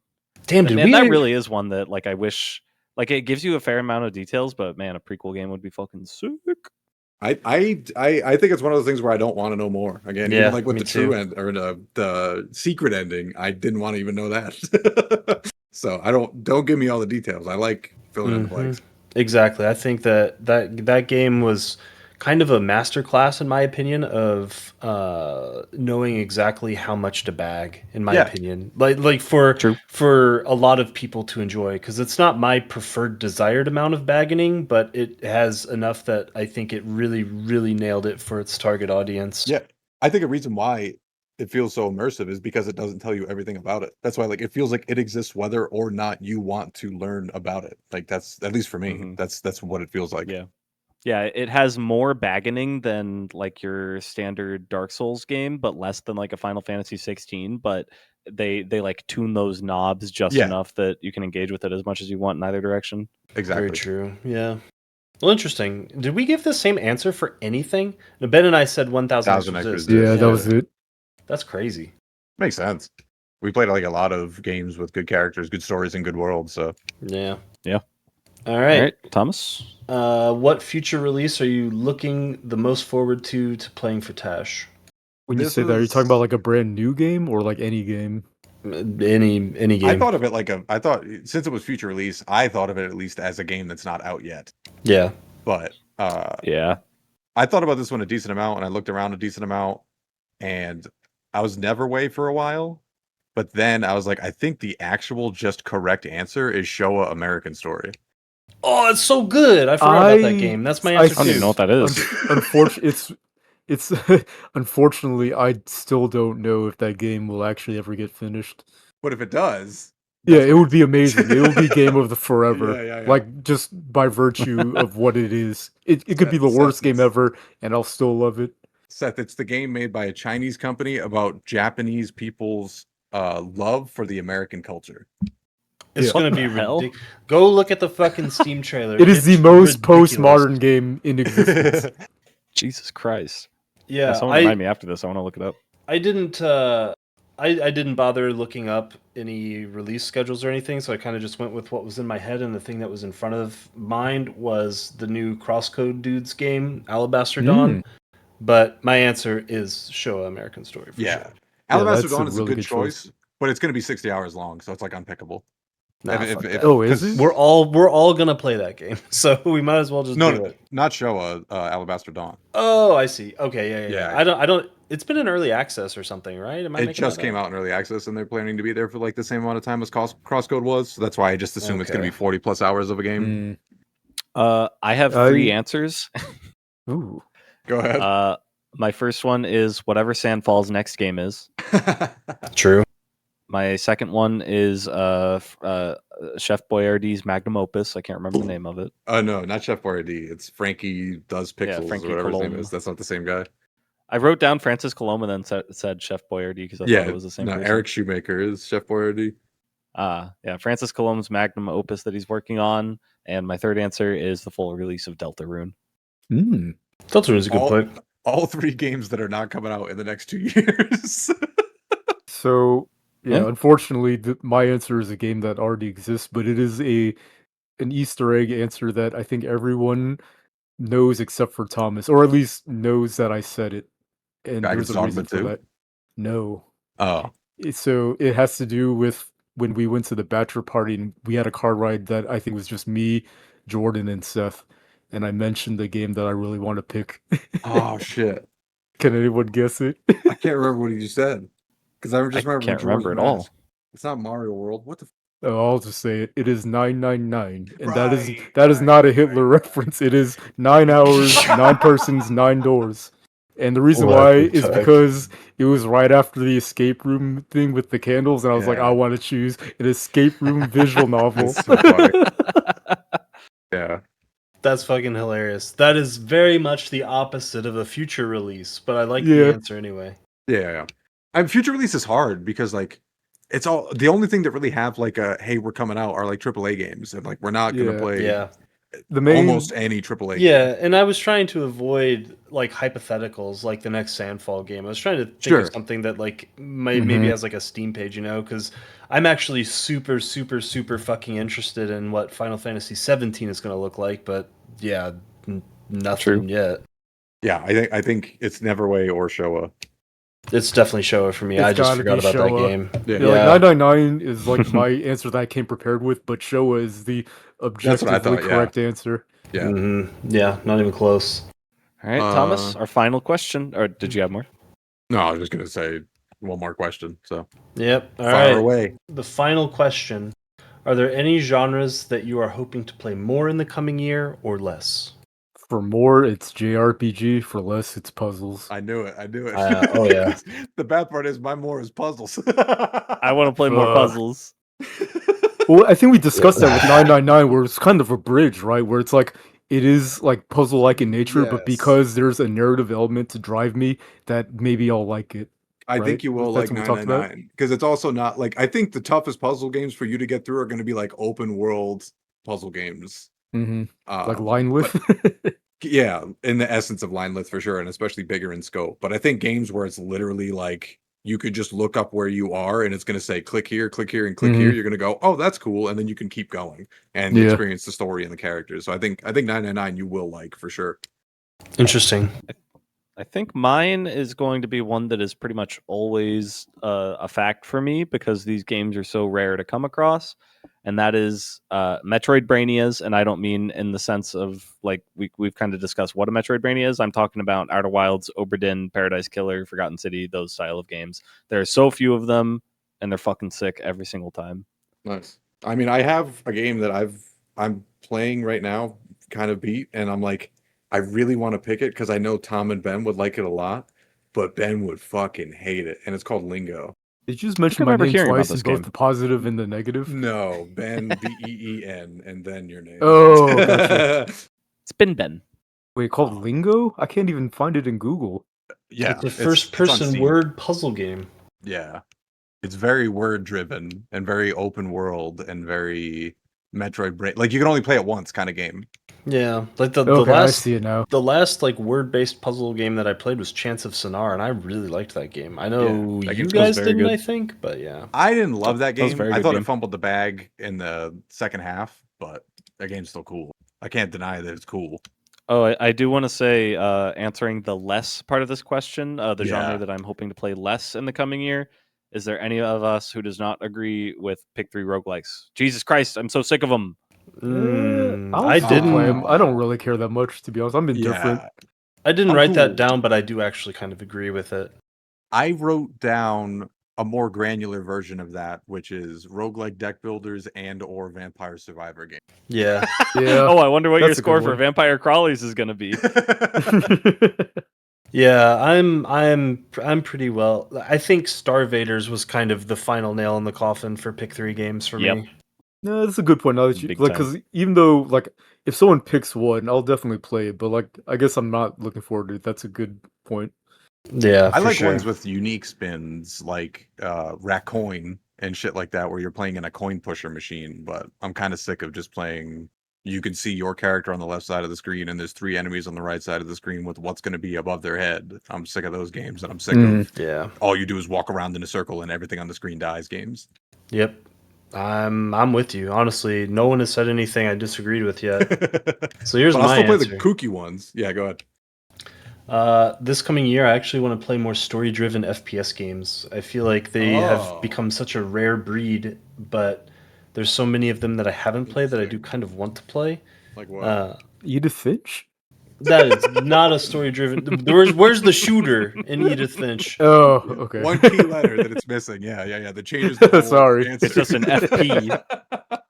I guess it's less games that I haven't played and more I would like to get your guys' opinion on games that are old shit. Like, I think it would be really cool actually to tash Half-Life 1, for example, or Oh. Prey is another good one. Like, there's Yeah, a lot Prey of for really sure. good ones. There's a lot of really good ones. God, bro, it was like episode 8. I kept saying I was going to pick Prey, and I never did. Yeah, I know. I already own it, I think, so I'd love to play. I think it's Prey. on Game Pass, so yeah. There's also the Yeah. game that they made after that called Deathloop that I think everyone else hates, but I actually like that game.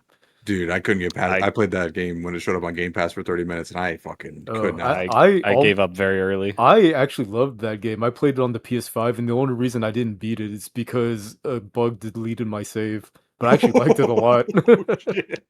That's crazy. Yeah, no, there was just like a lot of Wait. small things in that game that just pissed me off too bad in the first 30 minutes.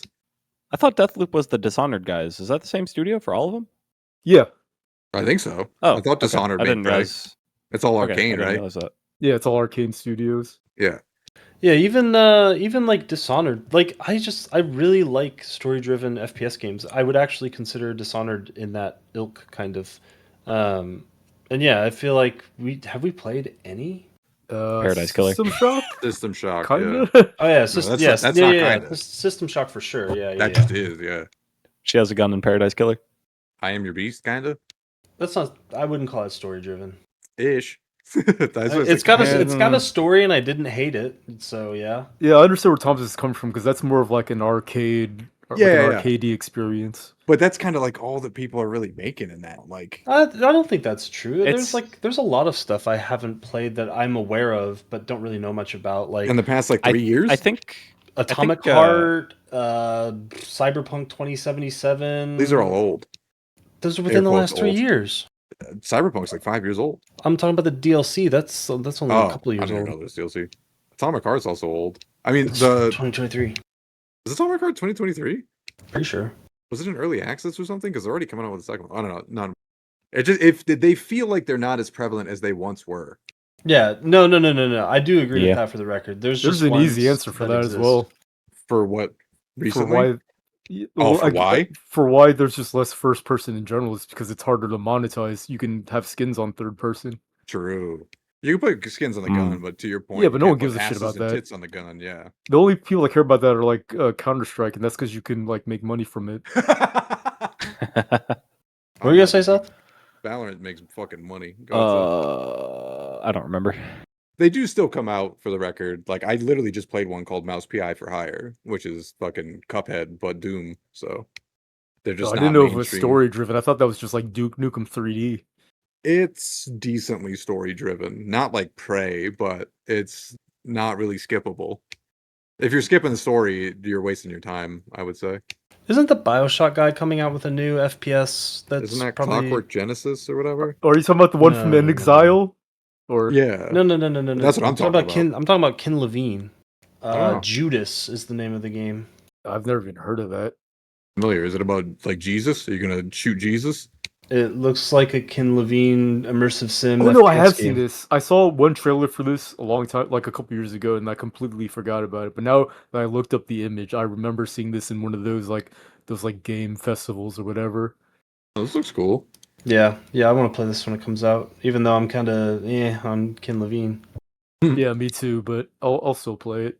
I But think yeah. it's kind of washed. Like I think all those Yeah. developers from that era are washed. Like even Tim Caden, I think, is washed because Yep. like obviously he's goated.